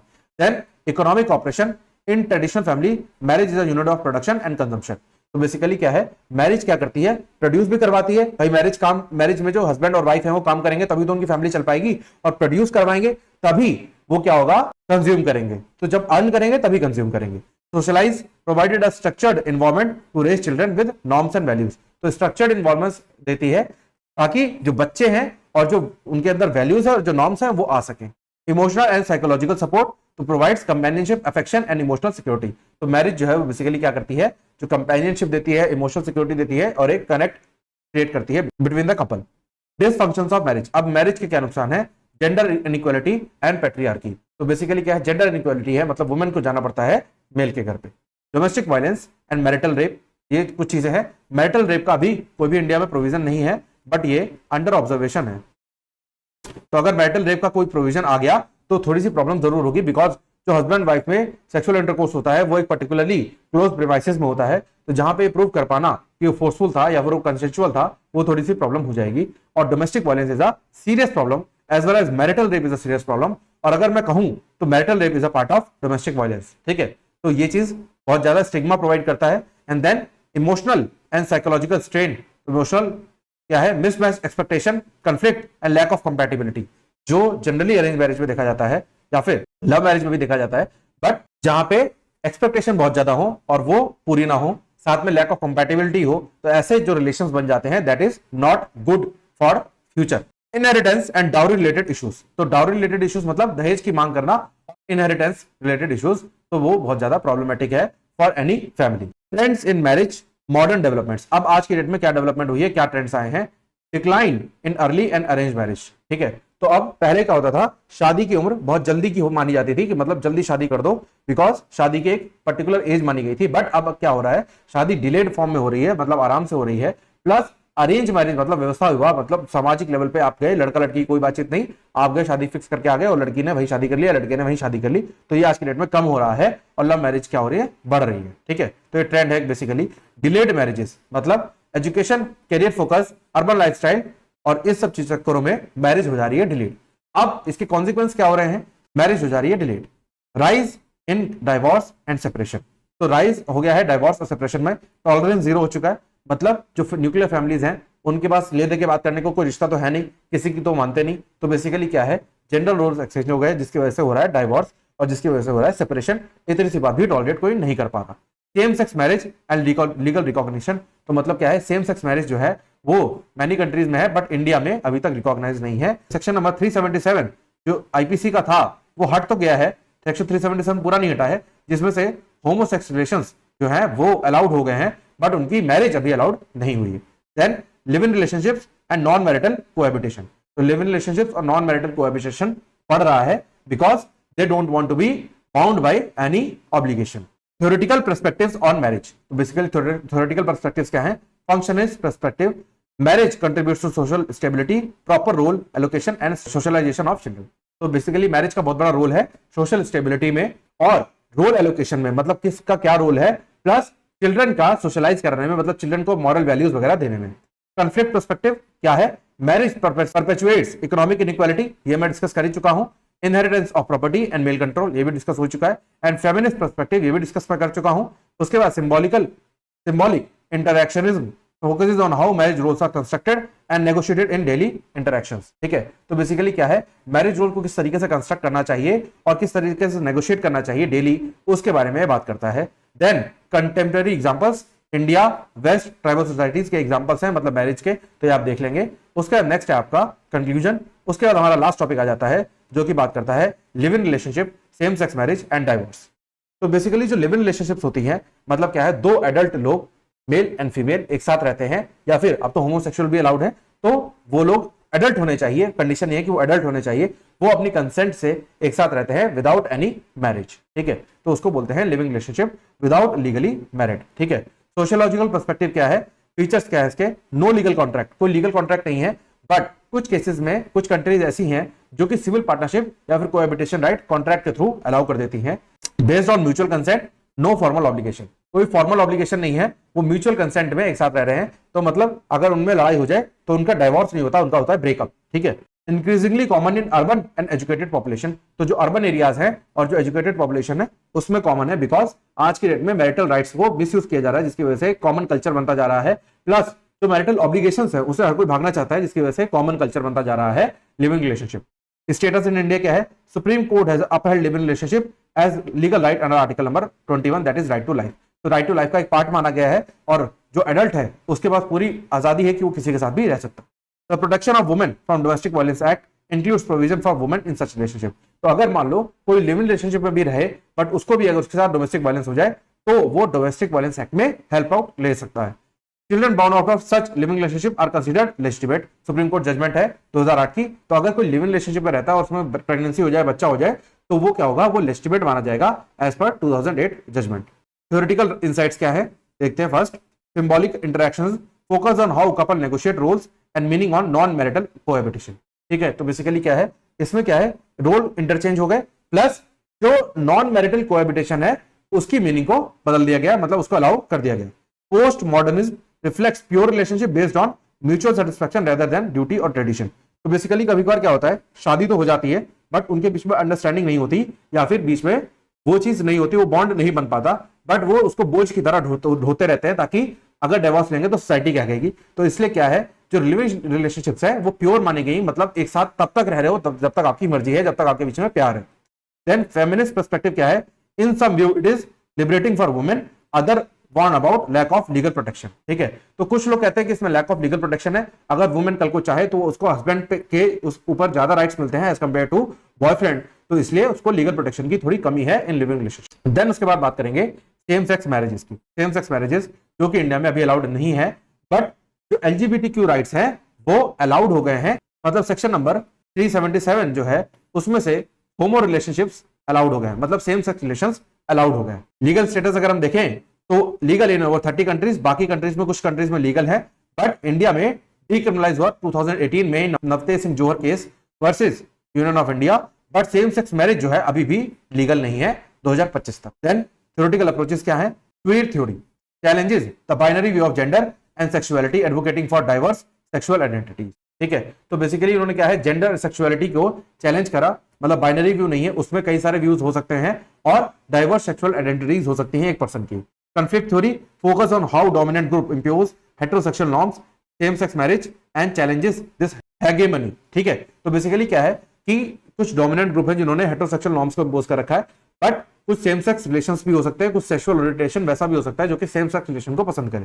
Then functionalism traditionally viewed heterosexual marriage as essential for reproduction and socialization, now being re-evaluated। तो बेसिकली फंक्शनलिज्म का कहना यह है, फंक्शनलिज्म नाम से क्लियर हो जाता है कि फंक्शन कंप्लीट होना, मतलब हेटेरोसेक्सुअल में बच्चे होने की प्रोबेबिलिटी ज्यादा होती है, तो इसलिए वो प्रेफर करे जाते हैं as compare to homosexual couples. Examples हैं, उसके बाद डाइवोर्स, लास्ट हमारा टॉपिक है डाइवोर्स।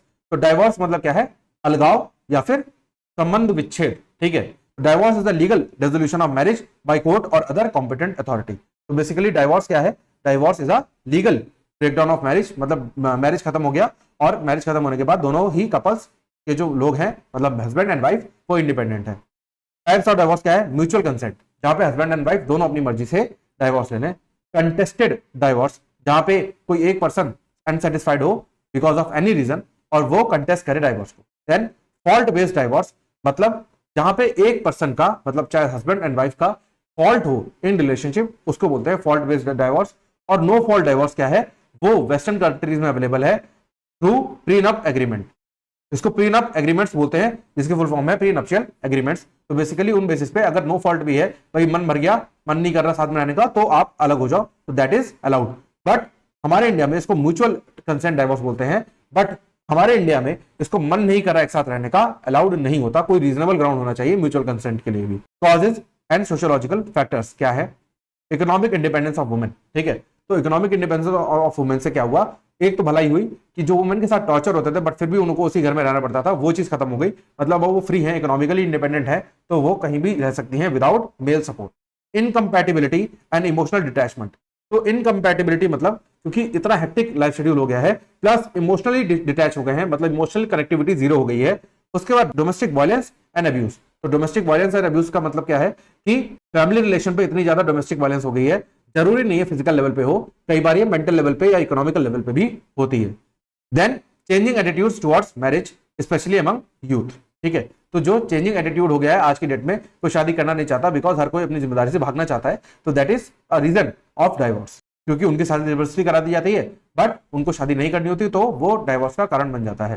फंक्शनलिज्म क्या है, view divorce as dysfunction in the institution of marriage. तो बेसिकली क्या है, ये प्रॉब्लम ही तो है, डाइवोर्स इज अ प्रॉब्लम, ठीक है, तो इसलिए डिसफंक्शन।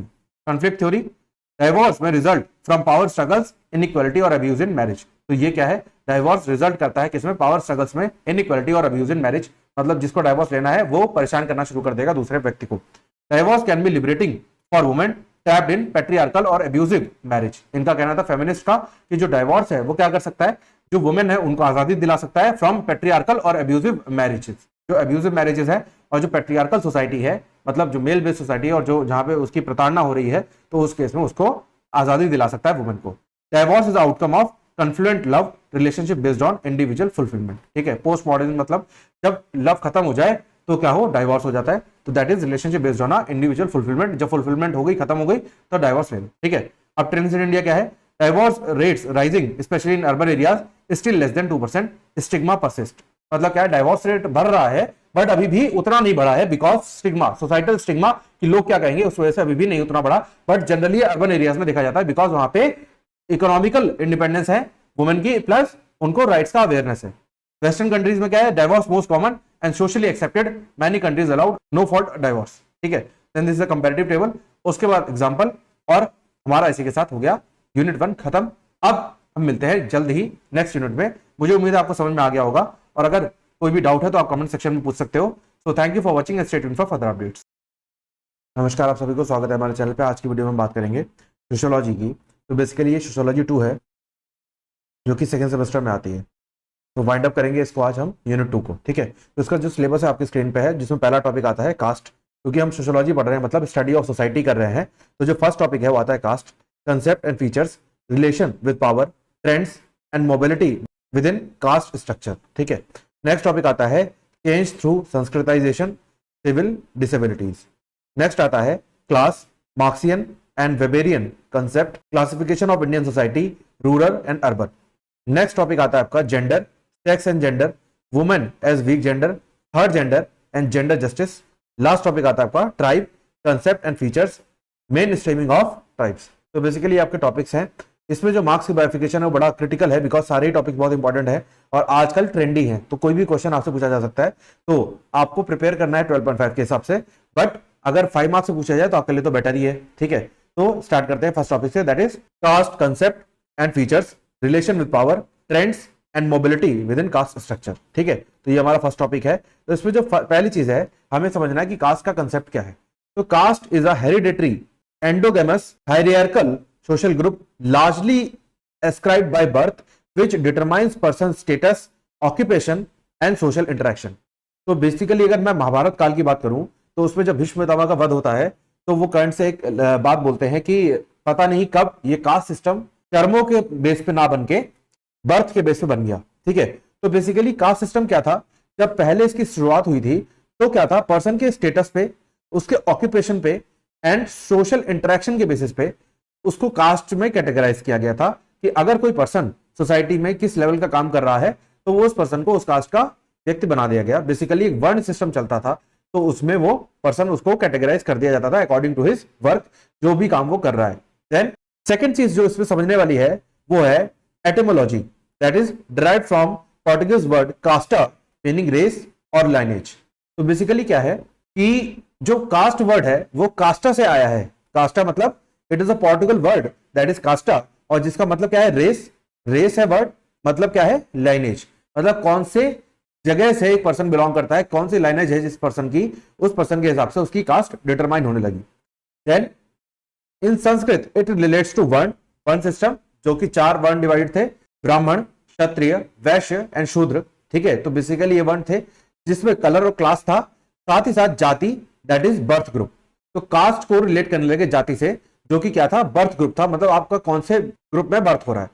देन सोशियोलॉजिकल डेफिनेशन क्या है इसकी, हार्बर्ट रिस्कली, इन्होंने क्या कहा, a caste is a collection of families bearing a common name, claiming a common descent, following similar customs and profession. तो बेसिकली इन्होंने क्या बोला, कास्ट क्या है, कलेक्शन ऑफ फैमिलीज है इसका कॉमन नेम, मतलब जो कास्ट होता है बेसिकली सरनेम से डिसाइड करी जाती है, तो जो सरनेम है वो फैमिली में कॉमन होता है। क्लेमिंग कॉमन डिसेंट मतलब एक ही पर्सन है, मान लो एक पर्सन है ए, उसका सन हुआ बी, उसका सन हुआ सी, उसका सन हुआ डी, तो इन सबका जो सरनेम है वो क्या रहेगा, कॉमन। तो बेसिकली सरनेम कॉमन रहेगा, साथ ही साथ इनका डिसेंट कॉमन है, कौन है, a person. Following similar customs, इन सबके फैमिली कस्टम्स क्या होंगे, सेम होंगे। जैसे मान लो शादी का ये लोग कुछ डिफरेंट कस्टम फॉलो करते हैं तो वो सेम करेंगे फ्रॉम ए से लेके डी तक, जो कि लेटेस्ट वाली जनरेशन है वहां तक, ठीक है। एंड प्रोफेशन, तो बेसिकली कास्ट को लिंक करा गया था पहले प्रोफेशन से, हालांकि आज की डेट में इतना रेलेवेंट नहीं है, बट पहले क्या होता था कि अगर एक पर्सन मान लो ए कोई भी काम ऐसा करता था, सपोज मेकिंग ऑफ वेपन, ठीक है, तो ये वाला जो प्रोफेशन था यही कंटिन्यू करेगा बी, एंड यही कंटिन्यू करेगा सी, एंड यही कंटिन्यू करेगा डी, ठीक है। तो बेसिकली क्या है, यही प्रोफेशन सेम कंटिन्यू करते हैं from the family. Then G S Ghurye, इन्होंने कहा caste are endogamous group with hereditary occupations, commensality restriction and system of social hierarchy. तो बेसिकली इन्होंने क्या कहा, इन्होंने भी इसको ऑक्यूपेशन से रिलेट करा, एंड कॉमनसैलिटी रिस्ट्रिक्शन मतलब जो रिस्ट्रिक्शन फैमिली में रहते हैं, साथ ही साथ सोशल हायरार्की, जो कि सोशल स्टेटस है, सोशल हायरार्की है जो फैमिली फॉलो करती है, वही हायरार्की उसके बच्चों को मिलती है। Then features of caste system क्या है, तो पहला क्या है, हेरिडिटरी, ये हेरिडिटरी से मिलता है, that is status, occupation, group membership are determined by birth. तो बेसिकली स्टेटस क्या है उस पर्सन का, उस फैमिली का स्टेटस क्या है, ऑक्यूपेशन क्या है, उसके साथ साथ ग्रुप मेंबरशिप, कौन से ग्रुप का वो पर्सन है, तो ये कैसे डिसाइड होता है, on the basis of the birth. Then endogamy, marriages occur within one caste और सब कास्ट। तो बेसिकली जो मैरिजेस होते हैं, जो बेसिकली अगर मैं कहूं तो अरेंज मैरिजेस जो होती हैं वो जनरली एक पर्टिकुलर कास्ट का पर्सन एक पर्टिकुलर कास्ट में ही शादी करता है, उससे नीचे जाने की कोशिश नहीं करता या फिर अवॉइड करता है। देन हायरार्की अगर मैं बात करूं तो caste are ranked with Brahmins at the top and Dalits formerly untouchable at the bottom. तो बेसिकली जो कास्ट सिस्टम है जिसमें ब्राह्मण को टॉप पे माना गया और दलित को बॉटम पे माना गया, जिनको अनटचेबल माना गया था, पहले की बात है, बट आज की डेट में ऐसा कुछ भी नहीं है। देन ऑक्यूपेशनल स्पेशलाइजेशन क्या है, ऑक्यूपेशन का स्पेशलाइजेशन होता है, each cast traditionally associated with a specific occupation, that is ब्राह्मण जो थे वो प्रीस्ट थे, एंड वैश्य जो क्या थे वो ट्रेडर्स थे। तो बेसिकली क्या है, जो स्पेशल ऑक्यूपेशन है जो कि एक पर्सन की कास्ट से रिलेट होता है, जैसे पहले के टाइम पे जो ब्राह्मण हुआ करते थे वो केवल प्रीस्ट हुआ करते थे, मतलब पुजारी पंडित हुआ करते थे, और जो वैश्यास होते थे वो हमेशा ट्रेडर्स होते थे, मतलब ट्रेड एंड ऑक्यूपेशन उनका ऑक्यूपेशन था। तो बेसिकली क्या है, आज की डेट में ये चीज चेंज हो चुकी है, बिकॉज आज की डेट में ये वाला काम तो रह ही नहीं गया, मतलब बहुत सारे ब्राह्मण हैं जो टीचिंग का काम कर रहे हैं या फिर जो बेसिकली प्रीस्ट का काम कर रहे हैं, साथ ही साथ बहुत सारे ब्राह्मण अलग अलग फील्ड में भी एसोसिएटेड हैं, आर्मी में है, पुलिस में है। तो बेसिकली क्या है, आजकल कास्ट से बेसिस पे काम नहीं रहा, बट पहले क्या होता था, जो ऑक्यूपेशन इनका स्पेशलाइज्ड होता था वो अकॉर्डिंग टू देयर कास्ट होता था।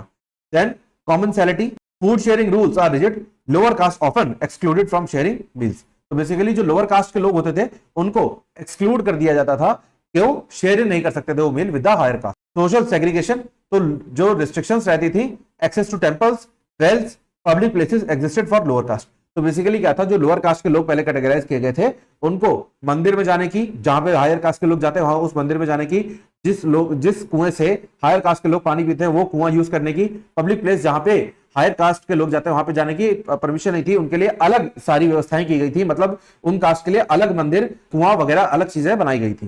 देन कास्ट एंड पावर, अगर हम देखें तो क्या है, caste is deeply intertwined with the power structure specially in rural areas. तो बेसिकली क्या है, जो पावर स्ट्रक्चर है, मतलब कौन कितना पावरफुल होगा, वो रूरल एरियाज में कास्ट के बेसिस पे ज्यादा डिटरमाइन किया गया as compare to urban areas. तो ट्रेडिशनल पावर मतलब जो ट्रेडिशन से आ रही है, that is upper caste, Brahmin and Kshatriya, basically Rajput, traditionally held land, education and ritual authority. तो बेसिकली ब्राह्मण और राजपूत, जो कि बेसिकली कौन है, ब्राह्मण एज वेल एज क्षत्रियाज, ठीक है, तो इनके पास पावर थी किस चीज की, लैंड को होल्ड करने की और एजुकेशन एंड रिचुअल अथॉरिटी को होल्ड करने की, उसके अलावा कोई भी होल्ड नहीं कर सकता था। Dalits and lower caste were often landless labourers with no access to political power. तो पॉलिटिकल पावर का एक्सेस नहीं था, वो सिर्फ क्या थे, लेबर्स थे पहले, ठीक है। Then political power and caste mobilisation क्या है, with democratisation and electoral politics caste become a basis for vote bank politics. तो बेसिकली आज की डेट में कास्ट क्या है, वोट बैंक पॉलिटिक्स है, मतलब कास्ट के बेसिस पे वोट लो, बल्कि होना क्या चाहिए कि आप अपने काम के बेसिस पे वोट लो, ठीक है। Emergence of caste based political parties, BSP for Dalits, Yadav dominated SP in UP. तो बेसिकली क्या है, कास्ट बेस्ड पॉलिटिकल पार्टीज है जिसकी वजह से उनको वोट्स मिलते हैं। कास्ट एंड इकोनॉमिकल पावर क्या है, land ownership and capital R still largely concentrated in dominant caste. तो बेसिकली आज की डेट में भी जो लैंड ओनरशिप और जो कैपिटल है वो लार्जली डोमिनेटेड कास्ट पे है, जैसे जाट्स इन हरियाणा एंड पटेल्स इन गुजरात। तो बेसिकली इन लोगों के पास बहुत सारा लैंड है, बट अगर आप बात करें तो आज की डेट में जो SC एंड ST पर्सन है, जो ये दो कैटेगरी से आते हैं, उनके पास जो लैंड है जो कि गवर्नमेंट ने दिया था उनको, वो उनको सेल करना अलाउड नहीं है, सेल अलाउड नहीं है।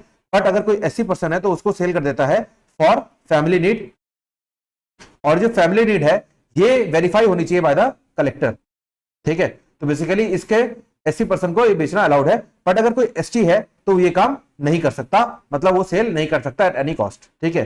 Then caste panchayat, traditional caste council that control social behaviour and maintain caste purity specially in villages. तो बेसिकली क्या था, विलेजेस में कास्ट पंचायत जैसी चीजें थी जो क्या करती थी, सोशल बिहेवियर को कंट्रोल करती थी एंड कास्ट प्योरिटी को कंट्रोल करती थी, मेंटेन करती थी। देन सोशियोलॉजिकल थ्योरी क्या है कास्ट में, पहला लोइस डुमोंट थ्योरी, जिसमें in Homo Hierarchicus caste is based on principle of purity and pollution, ठीक है, and hierarchical opposition of Brahmin Kshatriya versus Shudra and untouchable.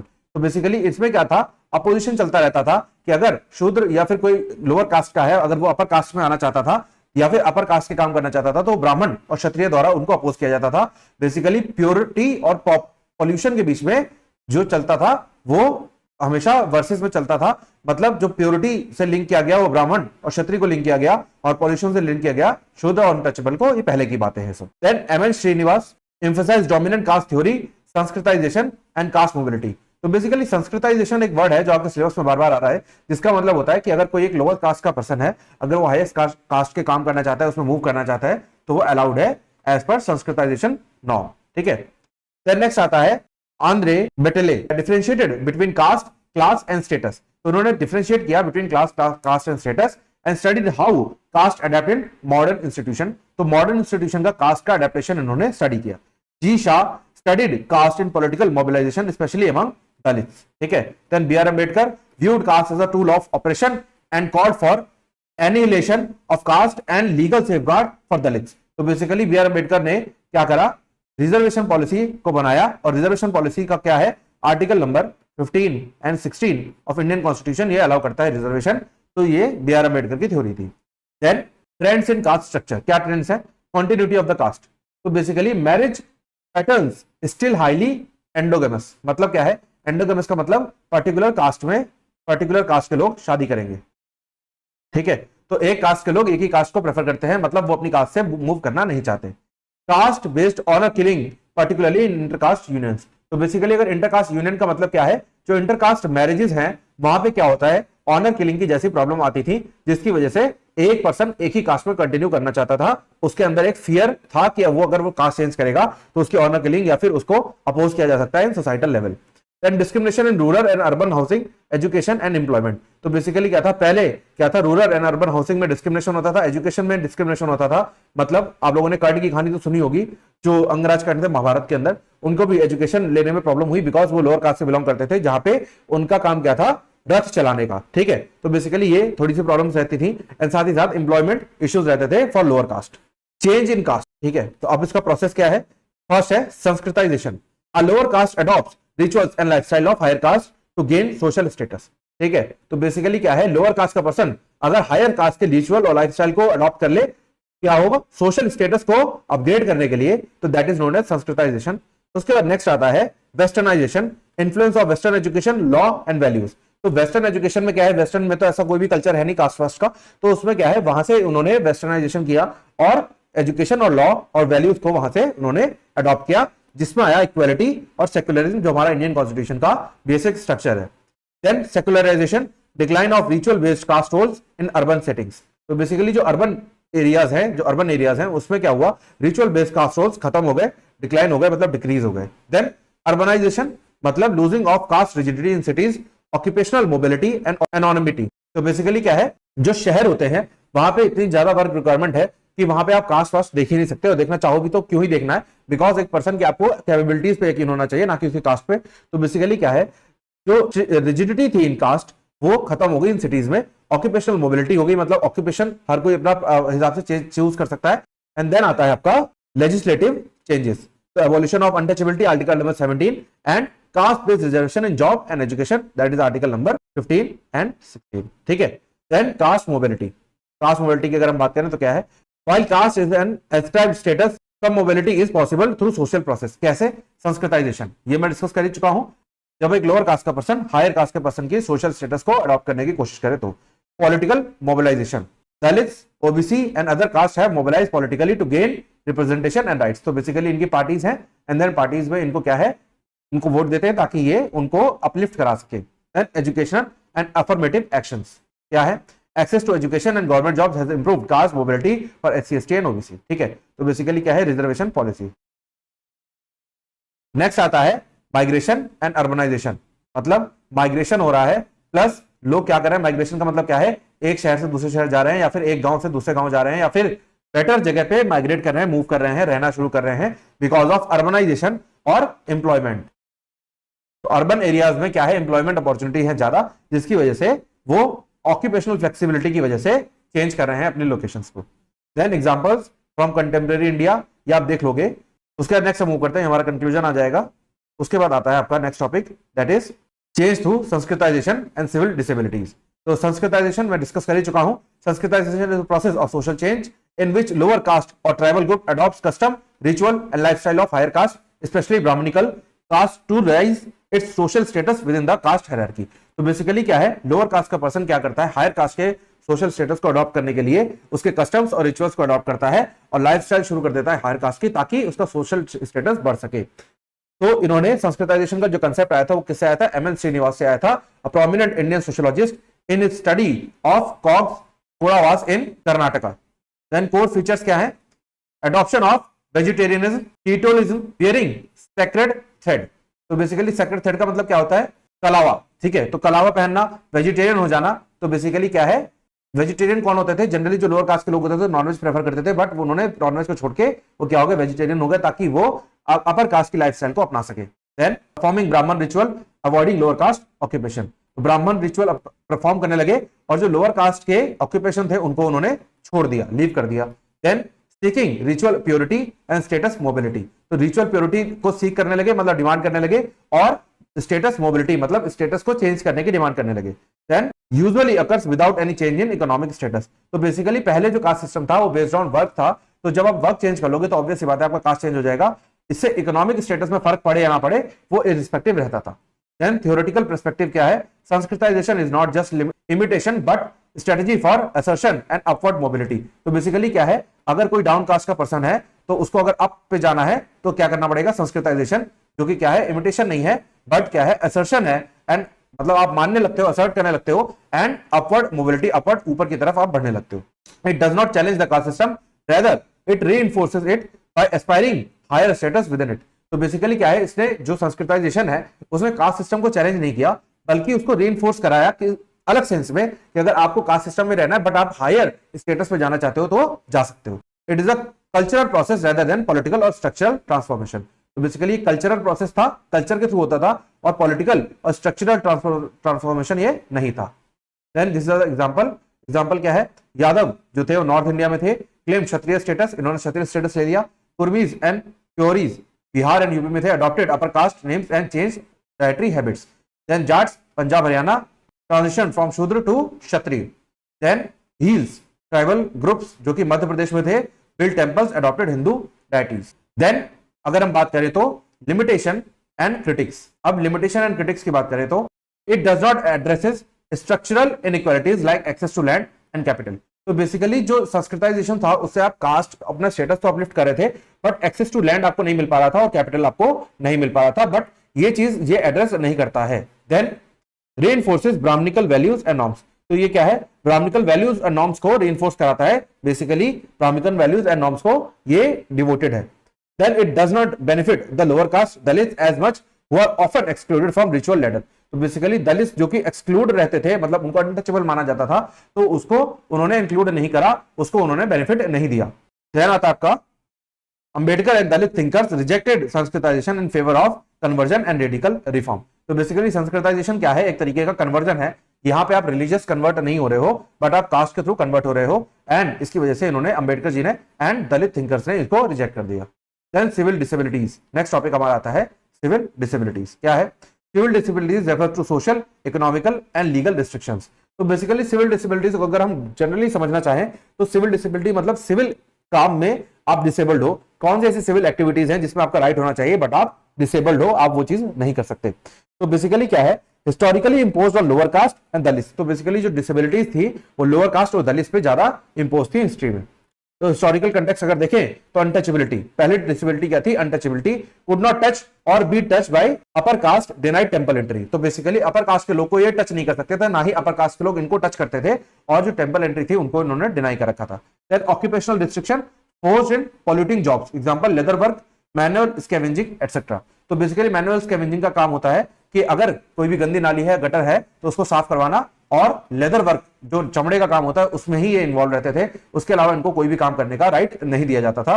तो that is also wrong, that is also against fundamental right. Then residential segregation, इनका घर अलग रहता था, मतलब ये आउटसाइड द विलेज रहते थे।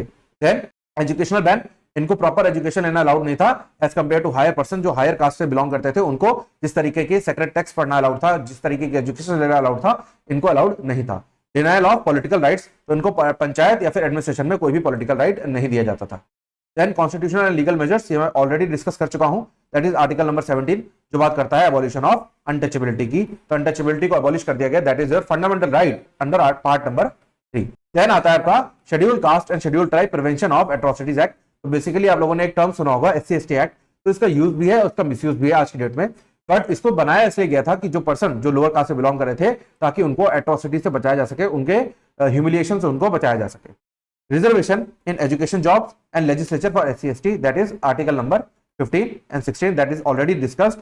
उसके बाद national commission for schedule caste and national commission for schedule tribe, ये दो कमीशन बनाई गई, एंड एज वेल एज ये तो हो गई national commission for schedule caste, and एक है national commission for schedule tribe, and एक है national commission for OBC।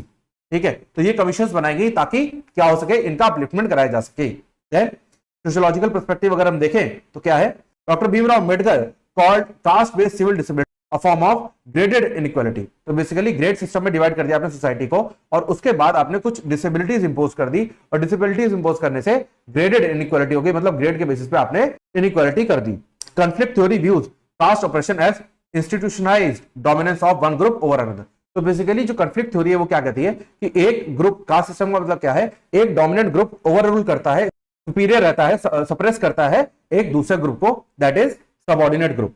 Dalit scholar emphasize the cultural humiliation and violence involve in disabilities. तो basically एक मूवी भी आई थी, दैट इज वेदा, अगर आप लोगों ने देखी हो, तो बेसिकली इस मूवी में यही दिखाया गया है कि एक पर्सन है, एक लड़की है जो कि दलित कम्युनिटी से है, मतलब लोअर कास्ट कैटेगरी से है, और वो अपलिफ्ट करना चाहती है, तो किस तरीके से रूरल एरिया में उसको लोग रोकते हैं, उसके कास्ट के बेसिस पे उसको किस तरीके से ह्यूमिलेट करते हैं।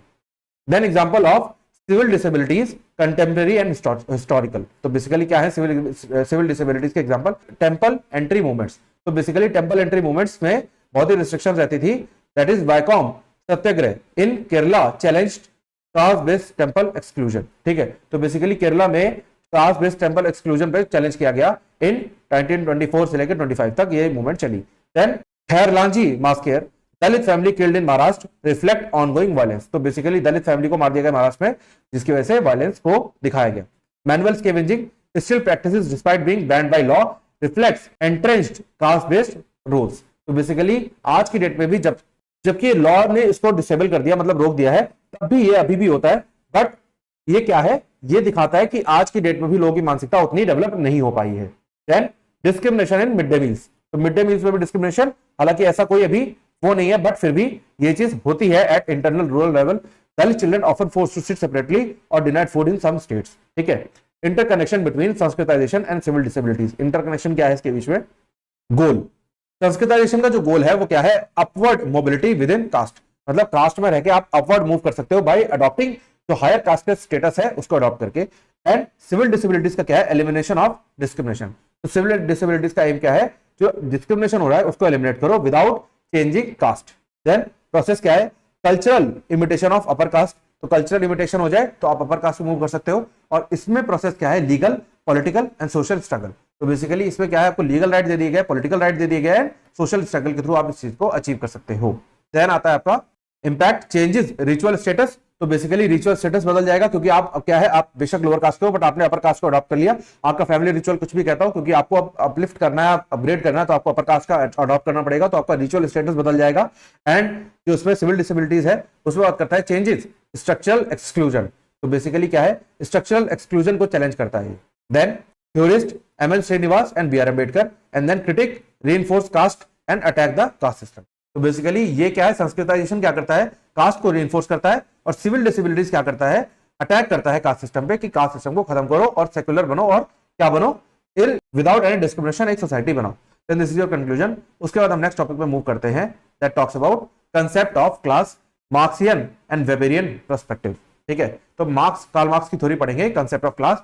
जो क्लास है, class is based on economic relationship to the means of production. तो बेसिकली इन्होंने क्या बोला, कार्ल मार्क्स ने बोला कि जो क्लास है वो किस पे बेस्ड है, इकोनॉमिक रिलेशनशिप है, और किससे रिलेट करती है, प्रोडक्शन से रिलेट करती है।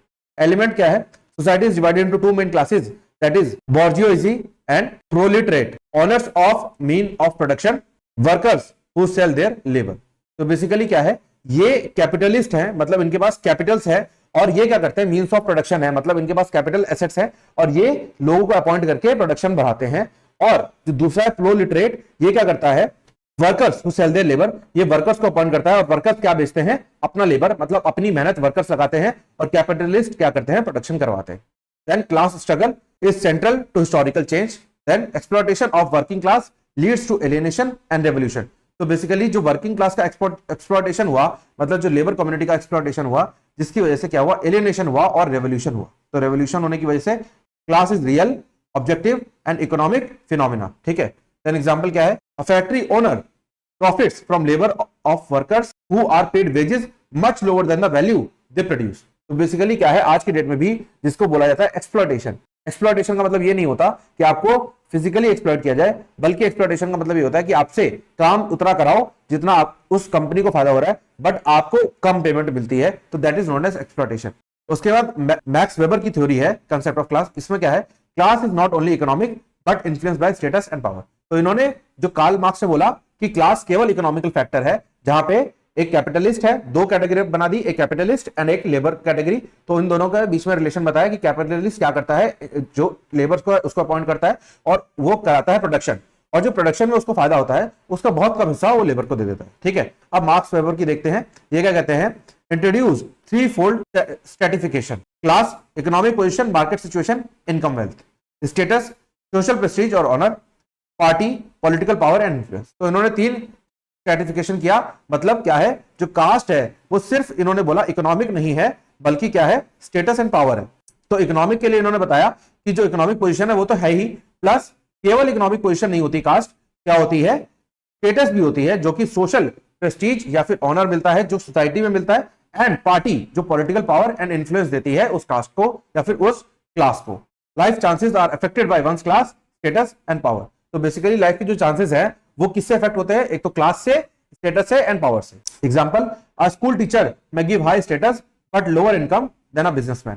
तो बेसिकली जो स्कूल टीचर है उसका स्टेटस है because he is a teacher या शी इज अ टीचर, मतलब एक गुरु का स्टेटस है, उसके पास एक शिक्षक का स्टेटस है जो कि एक रिस्पेक्टफुल है इन सोसाइटी, बट उसकी इनकम क्या है, लोअर देन अ बिजनेसमैन, तो that is also a class. A politician may wield great powers regardless of economic class. तो बेसिकली क्या है, एक पॉलिटिशियन है जिसकी क्लास कैसी भी हो सकती है, बट उसके पास ग्रेट पावर होगी, बेशक उसकी इनकम ज्यादा हो या कम हो, बट उसके पास पावर्स ग्रेट होंगी। देन कंपैरिजन टेबल है, ये आप देख लोगे, इसमें डिस्कशन की जरूरत नहीं है। एंड देन बात करते हैं classification of Indian society, rural and urban. ये हमारा नेक्स्ट है कि क्या है, क्लासिफिकेशन ऑफ इंडियन सोसाइटी कैसे हुआ इन rural areas and in urban areas. Indian society is diverse, stratified. Rural and urban areas differ significantly in terms of social structure, economy, mobility and institution. तो basically जो rural and urban areas हैं उसमें जो terms है वो क्या use होती है, सोशल स्ट्रक्चर, इकोनॉमी मतलब एक पर्सन का सोशल स्ट्रक्चर क्या है, इकोनॉमी क्या है, मोबिलिटी क्या है एंड इंस्टीट्यूशंस क्या है। Then rural society in India, rural society की हम डिस्कशन करते हैं, पहले कैरेक्टरिस्टिक्स क्या है, agrarian economy, majority dependent on farming. तो रूरल एरिया गांव की बात है तो ऑब्वियस सी बात है कि वहां पे मेजर सोर्स ऑफ इनकम क्या होता है, खेती बाड़ी। Then caste system, stronger influence than urban area. तो रूरल एरिया में जो कास्ट सिस्टम होता है वो अर्बन एरिया से ज्यादा होता है और नेक्स्ट लेवल होता है। Then joint family more prevalent, तो जॉइंट फैमिली क्या है, रूरल एरिया में ज्यादा होती है as compare to urban area, वहां पे होती है nuclear family. Then community life higher degree of social cohesion and informality. तो बेसिकली क्या है, जो कम्युनिटी है वहां पे, जो लोग हैं वहां पे रहते हैं, वो सोशल कोहेजन मतलब उनके बीच में कोहेजन बहुत अच्छा है, और क्या है इनफॉर्मल है, बहुत ज्यादा फॉर्मेलिटी वहां पे शो नहीं करते। और वहां पे क्या है, लो लिटरेसी एंड मॉडर्निटी रेट है, मतलब वहां पे पढ़ा लिखापन बहुत कम है, मतलब पढ़े लिखे लोग बहुत कम है वहां पे। एजुकेशन को उतना इंपॉर्टेंस नहीं दिया जाता, बल्कि खेती बाड़ी को ज्यादा इंपॉर्टेंस दिया जाता है। एंड सोशल स्ट्रेटिफिकेशन क्या है विलेज लेवल पे, dominated by caste based hierarchies. तो बेसिकली गांव लेवल पे आज में भी कास्ट बेस्ड हायरार्की को बहुत ज्यादा डोमिनेशन मिलता है, मतलब जो अपर कास्ट का है उसको बहुत ज्यादा इज्जत दी जाती है। Land ownership is a factor in class formation. तो बेसिकली कास्ट का जो फॉर्मेशन होता है उसमें लैंड ओनरशिप एक बेसिक फैक्टर होता है, जिसको आज भी गांव के टर्म में बोला जाता है लंबरदार, मतलब वो बहुत बड़ी लैंड का मालिक है, वो लंबरदार है, उसके पास एक नंबर है जो कि एक लैंड नंबर है और वो लैंड का मालिक है। Gender rules are more traditional, मतलब क्या है बिटवीन मेल एंड फीमेल, तो दोनों जेंडर में जो मेल है उसको डोमिनेंस रोल मिलता है as compare to female. Then urban society in India देखते हैं। अर्बन सोसाइटी इन इंडिया क्या है, characteristics industrial and service based economy. तो बेसिकली गांव में क्या थी, एग्रीकल्चर थी, और यहाँ पे इंडस्ट्रियल है, यानी कि सर्विस बेस्ड है, मतलब आप जॉब करोगे तो आपको इकोनॉमी मिलेगी, मतलब पैसा मिलेगा। Individualism and nuclear family. तो बेसिकली क्या है, इंडिविजुअल यहाँ पे ज्यादा है, जैसे आप लोगों ने हॉटस्टार की भी एड देखी हुई, जो हॉटस्टार की, जिसमें वो बात करता है पर्सनल स्क्रीन पे पर्सनलाइज कंटेंट देखने की बात करता है, कि मतलब गो सोलो, ठीक है। तो दैट इज इंडिविजुअल, मतलब आप अपनी स्क्रीन अपने हिसाब से देखते हो। और अगर मैं बात करूं तो शहरों की, तो आप इंसान अपने अपने फायदे के हिसाब से सोचता है। एंड देन न्यूक्लियर फैमिलीज, मतलब क्या है, लोग ज्वाइंट फैमिली में नहीं रहते, मतलब फादर और अपने मदर के साथ नहीं रहते, वो अपनी शादी होने के बाद अलग हो जाते हैं। High mobility social and geographic, तो मतलब मोबिलिटी मतलब मूवमेंट बहुत ज्यादा है सोशल और जियोग्राफिक लेवल पे। And greater role of law and institutions, तो गांव में उतना नहीं है जितना शहर में है role of law and institution. Class over caste, economic class often supersedes caste identity. तो बेसिकली जो शहरों में होता है वो क्या है, पैसे की पूजा है, मतलब पैसा इंपॉर्टेंट है as compare to their caste. तो जो पैसा है, जो क्लास है एक पर्सन की, वो सुपरसीड कर जाती है किसको, कास्ट आइडेंटिटी को। सोशल स्ट्रेटिफिकेशन क्या है, economic class becomes more prominent. तो बेसिकली पैसे को बहुत ज्यादा प्रोमिनेंस मिला हुआ है इन अर्बन एरियाज।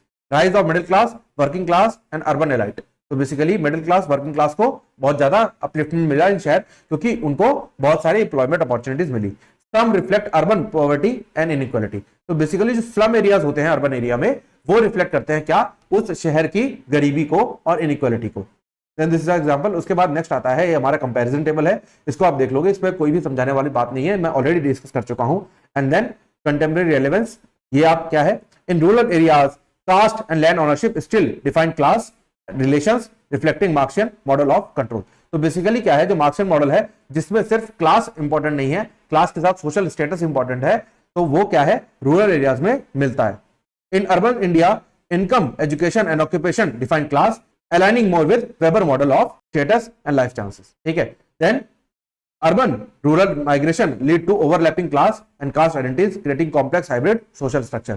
तो बेसिकली जो माइग्रेशन हो रहा है, मतलब कोई गांव से अगर शहर आ रहा है या शहर से कोई गांव जा रहा है, तो माइग्रेशन जो हो रहा है वो ओवरलैपिंग बना दे रहा है क्लास में। एक तरफ है जहां पे इकोनॉमी को मैटर करता है, जो शहर है वहां पे इकोनॉमी मैटर करती है, और एक तरफ है जहां पे कास्ट मैटर करती है। तो जब माइग्रेशन होता है तो क्या होता है, ओवरलैपिंग हो जाती है, जिसकी वजह से हाइब्रिड सोशल स्ट्रक्चर तैयार हो जाता है। And this is the conclusion. उसके बाद आगे बढ़ते हैं, that is gender, sex and gender, women as big gender, third gender and gender justice. तो ये आपका टॉपिक है। इसको अगर मैं डिस्कस करूं तो बेसिकली ये रिलेट करता है, ये बहुत ही कॉमन सेंस वाला टॉपिक है, और ये रिलेट करता है बेसिकली जेंडर डिस्क्रिमिनेशन से, ठीक है। तो सबसे पहले बात करते हैं sex and gender conceptual distinction. Biological and physiological characteristics that define humans as male और फीमेल। तो बेसिकली जो ह्यूमन में मेल और फीमेल का कैटेगराइजेशन है वो बायोलॉजिकल कंस्ट्रक्शन के थ्रू है, तो जिसकी वजह से उनके बीच में डिस्टिंक्शन है between male and female. Determined at birth, birth के टाइम पे डिटरमाइन होता है। पहले क्या होता था, जब भी कोई वुमेन प्रेग्नेंट होती थी तो वो जेंडर टेस्ट करा देती थी बच्चे का, जिसकी वजह से पहले ही पता लग जाता था बिफोर बर्थ। बट जब से हमारा पीसीपीएनडीटी एक्ट आ चुका है, तब से क्या हुआ है, ये बैन हो गया है, मतलब जेंडर को पता करना बिफोर बर्थ इज बैंड। और जिसकी वजह से क्या है, अब जो जेंडर डिटरमाइन होता है वो एट बर्थ होता है, कैसे, रिप्रोडक्टिव ऑर्गन्स के थ्रू एंड क्रोमोसोम्स के थ्रू, ठीक है। तो अगर बिफोर बर्थ हम जानना चाहें तो क्रोमोसोम्स के थ्रू जानना पड़ता है, that is X and Y होगा तो मेल होगा, और अगर एक्स एंड एक्स है तो फीमेल है, ठीक है। तो ये है। और अगर हम बर्थ के बाद जाना चाहें तो कैसे जानेंगे, रिप्रोडक्टिव ऑर्गन्स के through. And it is universal and fixed, ये हर जगह, हर देश में, हर जगह पे एक फिक्स फॉर्मूला है, यूनिवर्सल है, कहीं भी कुछ अलग डेफिनेशन नहीं है। देन ये एग्जांपल है। उसके बाद जेंडर क्या है, socially and culturally constructed roles है, मतलब जो जेंडर है उसके हिसाब से सोशल रोल्स बनाए हुए हैं, जो कंस्ट्रक्ट करे गए हैं रोल्स वो जेंडर के हिसाब से करे गए हैं। Behaviours and attributes that society considers appropriate for man and women, तो सोसाइटी ने बेसिकली कुछ नॉर्म्स बना दिए जो कि वो एप्रोप्रिएट समझती है for man and women, not biological but learned and variable across cultures and time. तो बेसिकली क्या है, इन्होंने बायोलॉजिकली कोई स्टडी नहीं किया सोसाइटी ने, बट जो वेरिएबल्स के थ्रू जो उन्होंने केस स्टडी जो सोसाइटी को स्टडी करा, मतलब कहा जाता था ना कि बड़े बुजुर्ग बेशक पढ़े लिखे नहीं थे बट उनके पास बहुत सारे आइडियाज रहते थे, तो वो कैसे थे, ऑब्जर्वेशन के थ्रू रहते थे। तो इन्होंने कैसे लर्न करा, variable across cultures and time, तो कल्चर एंड टाइम को ऑब्जर्व करते हुए इन्होंने ये नॉर्म्स बनाए। Reflects the idea that masculinity and femininity are social identities, तो बेसिकली मैस्कुलिनिटी एंड फेमिनिटी क्या है, सोशल आइडेंटिटीज है एक पर्सन की, एक मेल है और एक female. Legal recognition, Supreme Court in National Legal Service Authority versus Union of India recognize gender identity as distinct from biological sex and a core part of right to dignity under article number 21। तो basically जो gender identity है वो क्या है, distinct है biological sex से। कैसे, मतलब जेंडर आइडेंटिटी, एक पर्सन मेल भी हो सकता है जिसका sexual orientation as a male होगा, और एक पर्सन फीमेल हो सकती है जिसका sexual orientation as a female होगा। बट अगर एक पर्सन मेल है उसका sexual orientation as a female है तो उसको मेल पसंद आएंगे। तो बेसिकली बायोलॉजिकल सेक्स से डिस्टिंक्ट होता है जेंडर आइडेंटिटी, और वो क्या है, core part of right to dignity है अंडर आर्टिकल नंबर 21। तो that is right to life and personal liberty, जिसमें आता है right to live dignified life. ठीक है। Then women as a weak gender, why, because women क्या है, women are not considered as masculine, और उनके पास मसल पावर नहीं होती, जिसकी वजह से उनको वीक जेंडर माना गया है। उनके अगेंस्ट क्राइम करना या उनके अगेंस्ट कोई भी चीज करना बहुत इजी होता है, because they don't have enough power to compete with men due to some natural construction. ठीक है। तो women are considered vulnerable. Social context क्या है, historically and culturally women have been subordinated due to patriarchal system. तो basically जो हमारी society का system रहा है जिसमें पैट्रियार्की को फॉलो किया गया है, मतलब मेल डोमिनेंस रही है, जिसकी वजह से वुमेन को सबऑर्डिनेट कर दिया गया है। Consider dependent, emotional, passive, leading to their systematic exclusion from the property, education and political power and legal rights. तो बेसिकली प्रॉपर्टी का एक्सक्लूजन अब नहीं है फ्रॉम 2005, इससे पहले वुमेन के पास प्रॉपर्टी राइट्स नहीं थे। एजुकेशन का नहीं है from 2009, that is RTE, that is right to education. And political power, that is 73rd amendment, जिसमें उनको पोजीशन रिजर्व करी in panchayat and municipal elections. ठीक है। तो बेसिकली ये है, तो ये चीजें पहले थी बट अब नहीं है, अब इसको ओवरकम करने की कोशिश की जा रही है। लीगल राइट की अगर मैं बात करूं तो स्पेशल लॉज बनाने की पावर है for women under article number 15 and 16। तो वुमेन, अगर आर्टिकल नंबर 15 में लॉ बनाया जा रहा है तो यहां पे क्या बनाई जाएगी, पॉलिसी बनाई जाएगी, पॉलिसी। ठीक है। और अगर 16 में बनाया जा रहा है तो वहां पे क्या देंगे, रिजर्वेशन इन जॉब। तो पब्लिक एम्प्लॉयमेंट वाली जो अपॉर्चुनिटीज होंगी वो वुमेन को स्पेशली अपॉर्चुनिटी दी जाएंगी। उसके बाद लीगल राइट्स की अगर मैं और बात करूं तो डोमेस्टिक वायलेंस एक्ट है। ठीक है। जिसमें वुमेन क्या कर सकती हैं, अगर उनके अगेंस्ट वायलेंस हो रहा है इन डोमेस्टिक लेवल या इन डोमेस्टिक रिलेशंस, तो डोमेस्टिक वायलेंस एक्ट का यूज कर सकती हैं। तो लीगल पर्सपेक्टिव क्या है, कॉन्स्टिट्यूशनल प्रोविजंस, ये मैं बता ही चुका, article number 15 allow special provision for women and children. तो बेसिकली जो लेजिस्लेचर है इंडिया का, उसके पास राइट है कि वो स्पेशल प्रोविजन बना सकता है फॉर वुमेन एंड चिल्ड्रन, ताकि उनका अपलिफ्टमेंट हो सके। Article number 39 clause A and D, equal pay and adequate means of living for main and women. तो बेसिकली क्या बात करता है, इक्वल पे, मतलब आप मेन से काम लो चाहे वुमेन से काम लो, आपको पेमेंट इक्वल देनी पड़ेगी। आप पेमेंट में डिस्क्रिमिनेशन नहीं कर सकते कि मेन को ज्यादा पेमेंट दो, वुमेन को कम पेमेंट दो। और adequate means of livelihood for women and main, दोनों के लिए लाइवलीहुड का एडुकेट मींस आपको देना पड़ेगा। Then article number 42 just and human condition of work and maternity relief. तो ये जो मैटरनिटी रिलीफ है ये मेन को नहीं मिलता, ये सिर्फ वुमेन को मिलता है फॉर स्पेशल जो नेचर उनको अपॉर्चुनिटी देता है एज अ मदर। ठीक है। एंड जुडिशियल प्रोनाउंसमेंट की अगर हम बात करें जहां पे वुमेन के राइट को डिफेंड किया गया था, that is air India Nargis Mirza, जिसमें ये होता था कि जो एयर हॉस्टेस होती थी वो आफ्टर प्रेगनेंसी या आफ्टर मैरिज वो जॉब कंटिन्यू नहीं कर सकती थी। देन सुप्रीम कोर्ट ने हेल्ड किया कि termination based on pregnancy was unconstitutional. तो अगर आप किसी को जॉब से निकाल रहे हो बेसिस ऑन देयर प्रेगनेंसी तो वो चीज अनकॉन्स्टिट्यूशनल है। Then Vishakha versus State of Rajasthan, ये बहुत इंपॉर्टेंट केस है क्योंकि यहां पे इस केस तक कोई भी स्पेशल लॉ नहीं था जो कि वुमेन को सेक्सुअल हैरेसमेंट से प्रोटेक्ट करता था एट वर्क प्लेसेस। तो बेसिकली इसमें सुप्रीम कोर्ट ने क्या करा, गाइडलाइंस इशू करी on sexual harassment at work place, later codified as POSH act 2013। Then third gender in India, third gender का मतलब क्या है, that a person who is not a man and who is not a woman. India has a long cultural presence of hijras Aravanese, Jogapas, etc. However, they were socially marginalized with no legal identity for years. तो basically जो पहले man and women में से कुछ भी नहीं थे, तो उनको कोई सोशल आइडेंटिटी या फिर कोई भी लीगल आइडेंटिटी उनको नहीं मिलती थी. देवर कंसिडर्ड एज मैन या फिर वुमेन. ठीक है, तो उनको कोई भी पर्सनल उनका कोई भी राइट नहीं था और वो मार्जिनाइज ग्रुप थे, मतलब छोड़े हुए ग्रुप थे. देन लीगल माइलस्टोन क्या हुआ? NALSA versus Union of India. ये केस हुआ जिसमें रिकॉग्नाइज किया गया थर्ड जेंडर पर्सन को एज अ ट्रांसजेंडर पर्सन, मतलब थर्ड कैटेगरी भी दी गई थर्ड जेंडर और उसको ट्रांसजेंडर माना गया. Affirm that self identification of gender male और फीमेल और third gender is a fundamental right. तो बेसिकली अब क्या होता है, जो आप फॉर्म भरते हो चाहे बैंक का हो चाहे कहीं का भी हो, तो उसमें क्या होता है आपका जेंडर जब पूछा जाता है, जैसे गूगल की भी आप आईडी बनाते हो तो उसमें मेल फीमेल या फिर rather not to say that is third gender उसमें इंक्लूड किया गया. और अब पर्सन के पास पूरी ऑटोनॉमी है कि वो सिलेक्ट कर सकता है, सेल्फ आइडेंटिफाई कर सकता है कि उसका जेंडर क्या है. Then directed governments to recognize third gender in official documents, provide reservation in jobs and education, create social welfare schemes. तो बेसिकली गवर्नमेंट को डायरेक्ट किया कि जो ऑफिशियल डॉक्यूमेंट्स हैं, गवर्नमेंट के जो सरकारी डॉक्यूमेंट्स हैं, उसमें थर्ड जेंडर को रिकॉग्नाइज किया जाए, रिजर्वेशंस दिए जाए जॉब और एजुकेशन में ताकि उनको भी मौका मिल सके अपलिफ्ट होने का, और सोशल वेलफेयर स्कीम्स में बनाई जाए ताकि उनका अपलिफ्टमेंट किया जा सके. टेरिटरी डेवलपमेंट अगर हम देखें तो क्या है, transgender persons protection of rights act 2019 that is prohibits discrimination in employment, education and health care. तो अगर कोई एम्प्लॉयमेंट अपॉर्चुनिटी है तो उसमें आप किसी को ये बोल के नहीं निकाल सकते कि आप ट्रांसजेंडर हो तो हम आपको जॉब नहीं देंगे. Recognizes right to self perceived gender identity, जहां पे वो अपनी जेंडर आइडेंटिटी खुद रिकॉग्नाइज कर सकते हैं. Mandate setting up of welfare boards, तो वेलफेयर बोर्ड सेटअप है ताकि उनका वेलफेयर कराया जा सके. क्रिटिसिज्म क्या है 2019 के एक्ट का? Requires screening process for gender recognition which is in violating of self identification right performed in NALSA. तो बेसिकली क्या है, इसमें स्क्रीनिंग प्रोसेस है जिसकी वजह से क्या है, आप एक तरफ कह रहे हो कि आपको सेल्फ आइडेंटिफिकेशन का राइट है और दूसरी तरफ आप स्क्रीनिंग प्रोसेस लगा रहे हो, तो that is against the law. But कोई ऑप्शन नहीं है क्योंकि लॉ का मिसयूज भी किया जाता है. Gender justice. अब जेंडर जस्टिस कैसे होगा?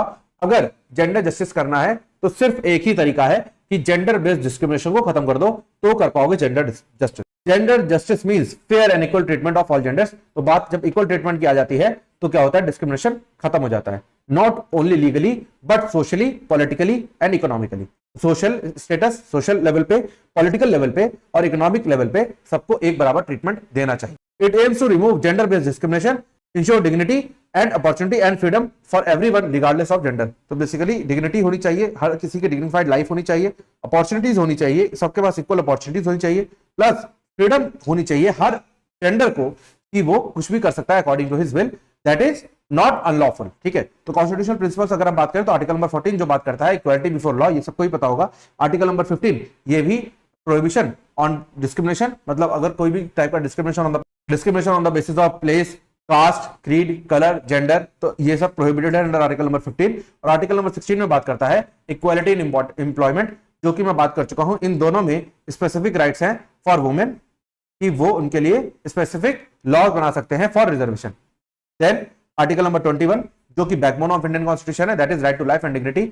मतलब सारे जो फंडामेंटल राइट्स है वो तभी एग्जिस्ट कर सकते हैं जब राइट टू लाइफ एग्जिस्ट करेगा, और अगर राइट टू लाइफ ही खत्म हो जाए तो किसी भी फंडामेंटल राइट का कोई मतलब नहीं है. देन इंपॉर्टेंट जजमेंट्स ये आप देख लोगे. उसके बाद नेक्स्ट आता है हमारा समरी टेबल.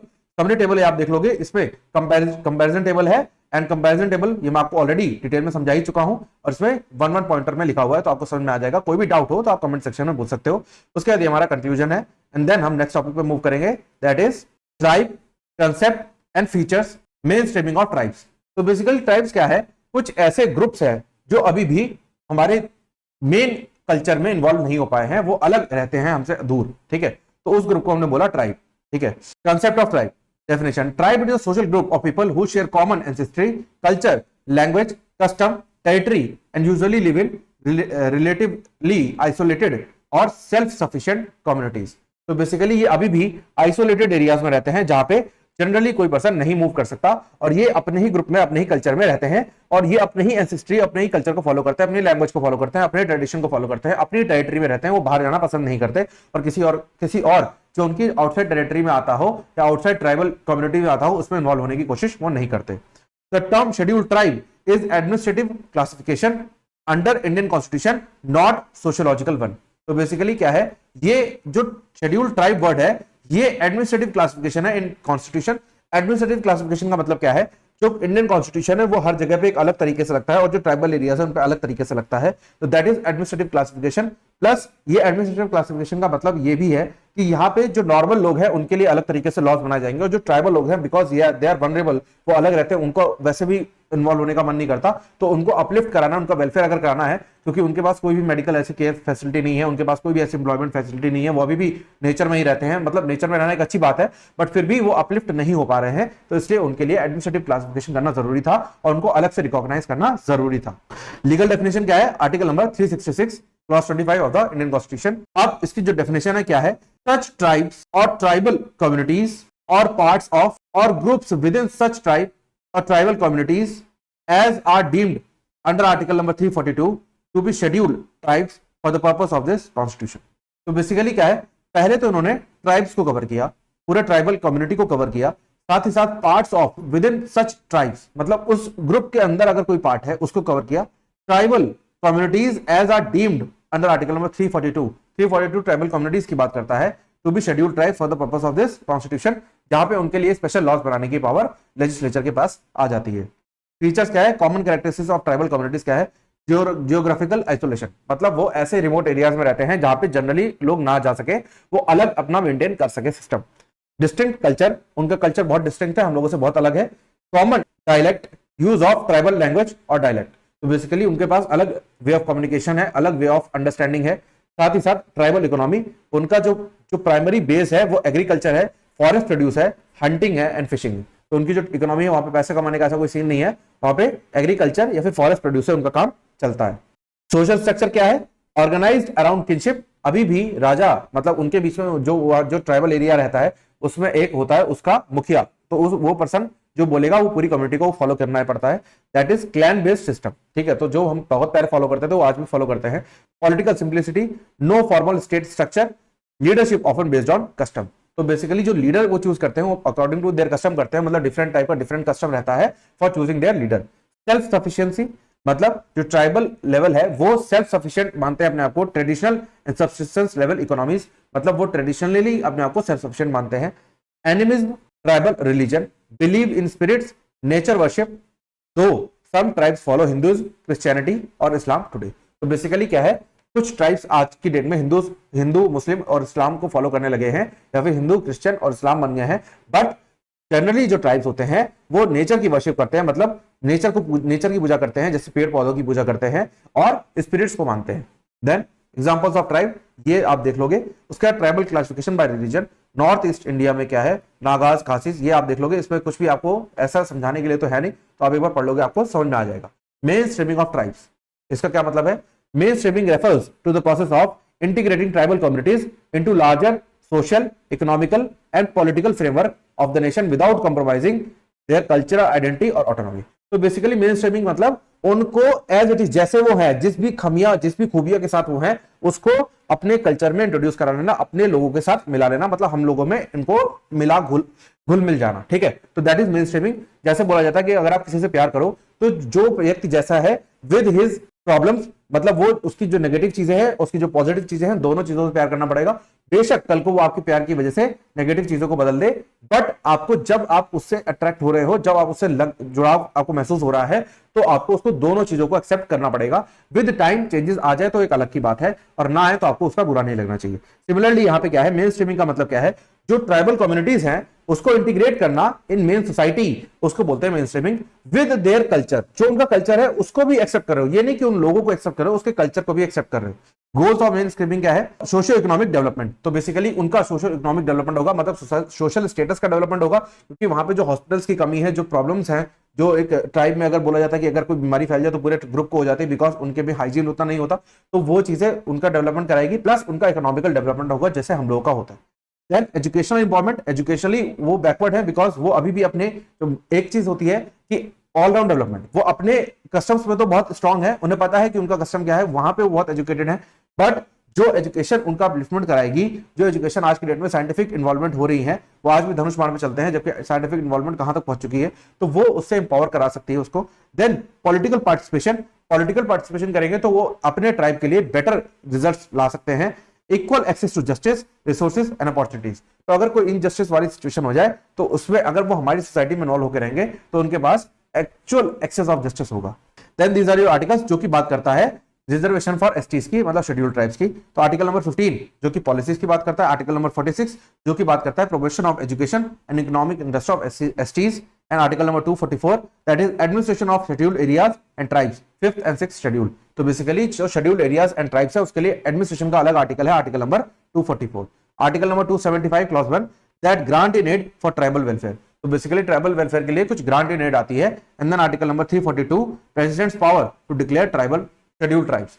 प्रेसिडेंट की पावर है कि किसको वो शेड्यूल्ड ट्राइब डिक्लेयर कर सकते हैं। Important laws for tribal welfare, the panchayat extension to scheduled areas act 1996। Basically ये एक एक्ट है जिसमें tribe control over local resources and governance, तो उनका जो लोकल रिसोर्सेज एंड गवर्नेंस है उसमें ट्राइबल्स को कंट्रोल देती है ये एक्ट। इसके साथ forest right act 2006 recognises right of forest dwelling STs over land and forest resources. तो बेसिकली जो फॉरेस्ट, जो गवर्नमेंट, जो फॉरेस्ट डिपार्टमेंट के अंडर आता है उसमें भी जो फॉरेस्ट राइट एक्ट है वो उन ट्राइबल्स को राइट देती है जो उस फॉरेस्ट पे डिपेंडेंट है। SC/ST prevention of atrocities act, ये मैं बता ही चुका हूं। Tribal sub plan TSP that is planning and financial resources earmarked for tribal development, ठीक है। Challenges in mainstreaming tribes, क्या इश्यूज है?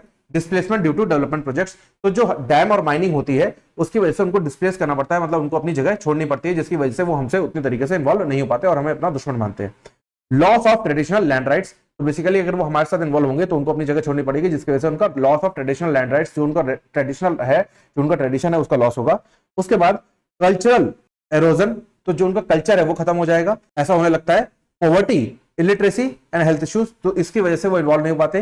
Then exploitation by money lenders, contractors and traders, तो जो money lenders, contractors and traders है वो exploit करते हैं बिकॉज उनके पास पैसा तो है नहीं। Poor implementation of laws and welfare schemes, तो जो लॉज एंड वेलफेयर स्कीम्स बनाई तो जाती हैं बट उन्हें इंप्लीमेंट सही तरीके से नहीं किया जाता। उसके बाद ये judicial support and case laws है, तो ये आप देख लोगे केस लॉज में आपको फैक्ट्स और जजमेंट्स लिखी हुई है तो आपको समझ में आ जाएगा। उसके बाद balance approach to mainstreaming, क्या है balance approach? Empowerment not assimilation, तो बेसिकली क्या है? एम्पावरमेंट देना चाहिए, उनको अपना एसिमिलेट ना करना पड़े, ऐसा करना चाहिए। Recognition of tribal identity and autonomy, तो बेसिकली ट्राइबल आइडेंटिटी को रिकॉग्नाइज करो और उनके ऑटोनॉमी को रहने दो, तभी वो हमारे साथ इन्वॉल्व हो पाएंगे, अदरवाइज मना कर देंगे। Participation in governance through self rule, तो बेसिकली जो गवर्नेंस है उसमें पार्टिसिपेट करने दो थ्रू सेल्फ रूल, उनके रूल के हिसाब से।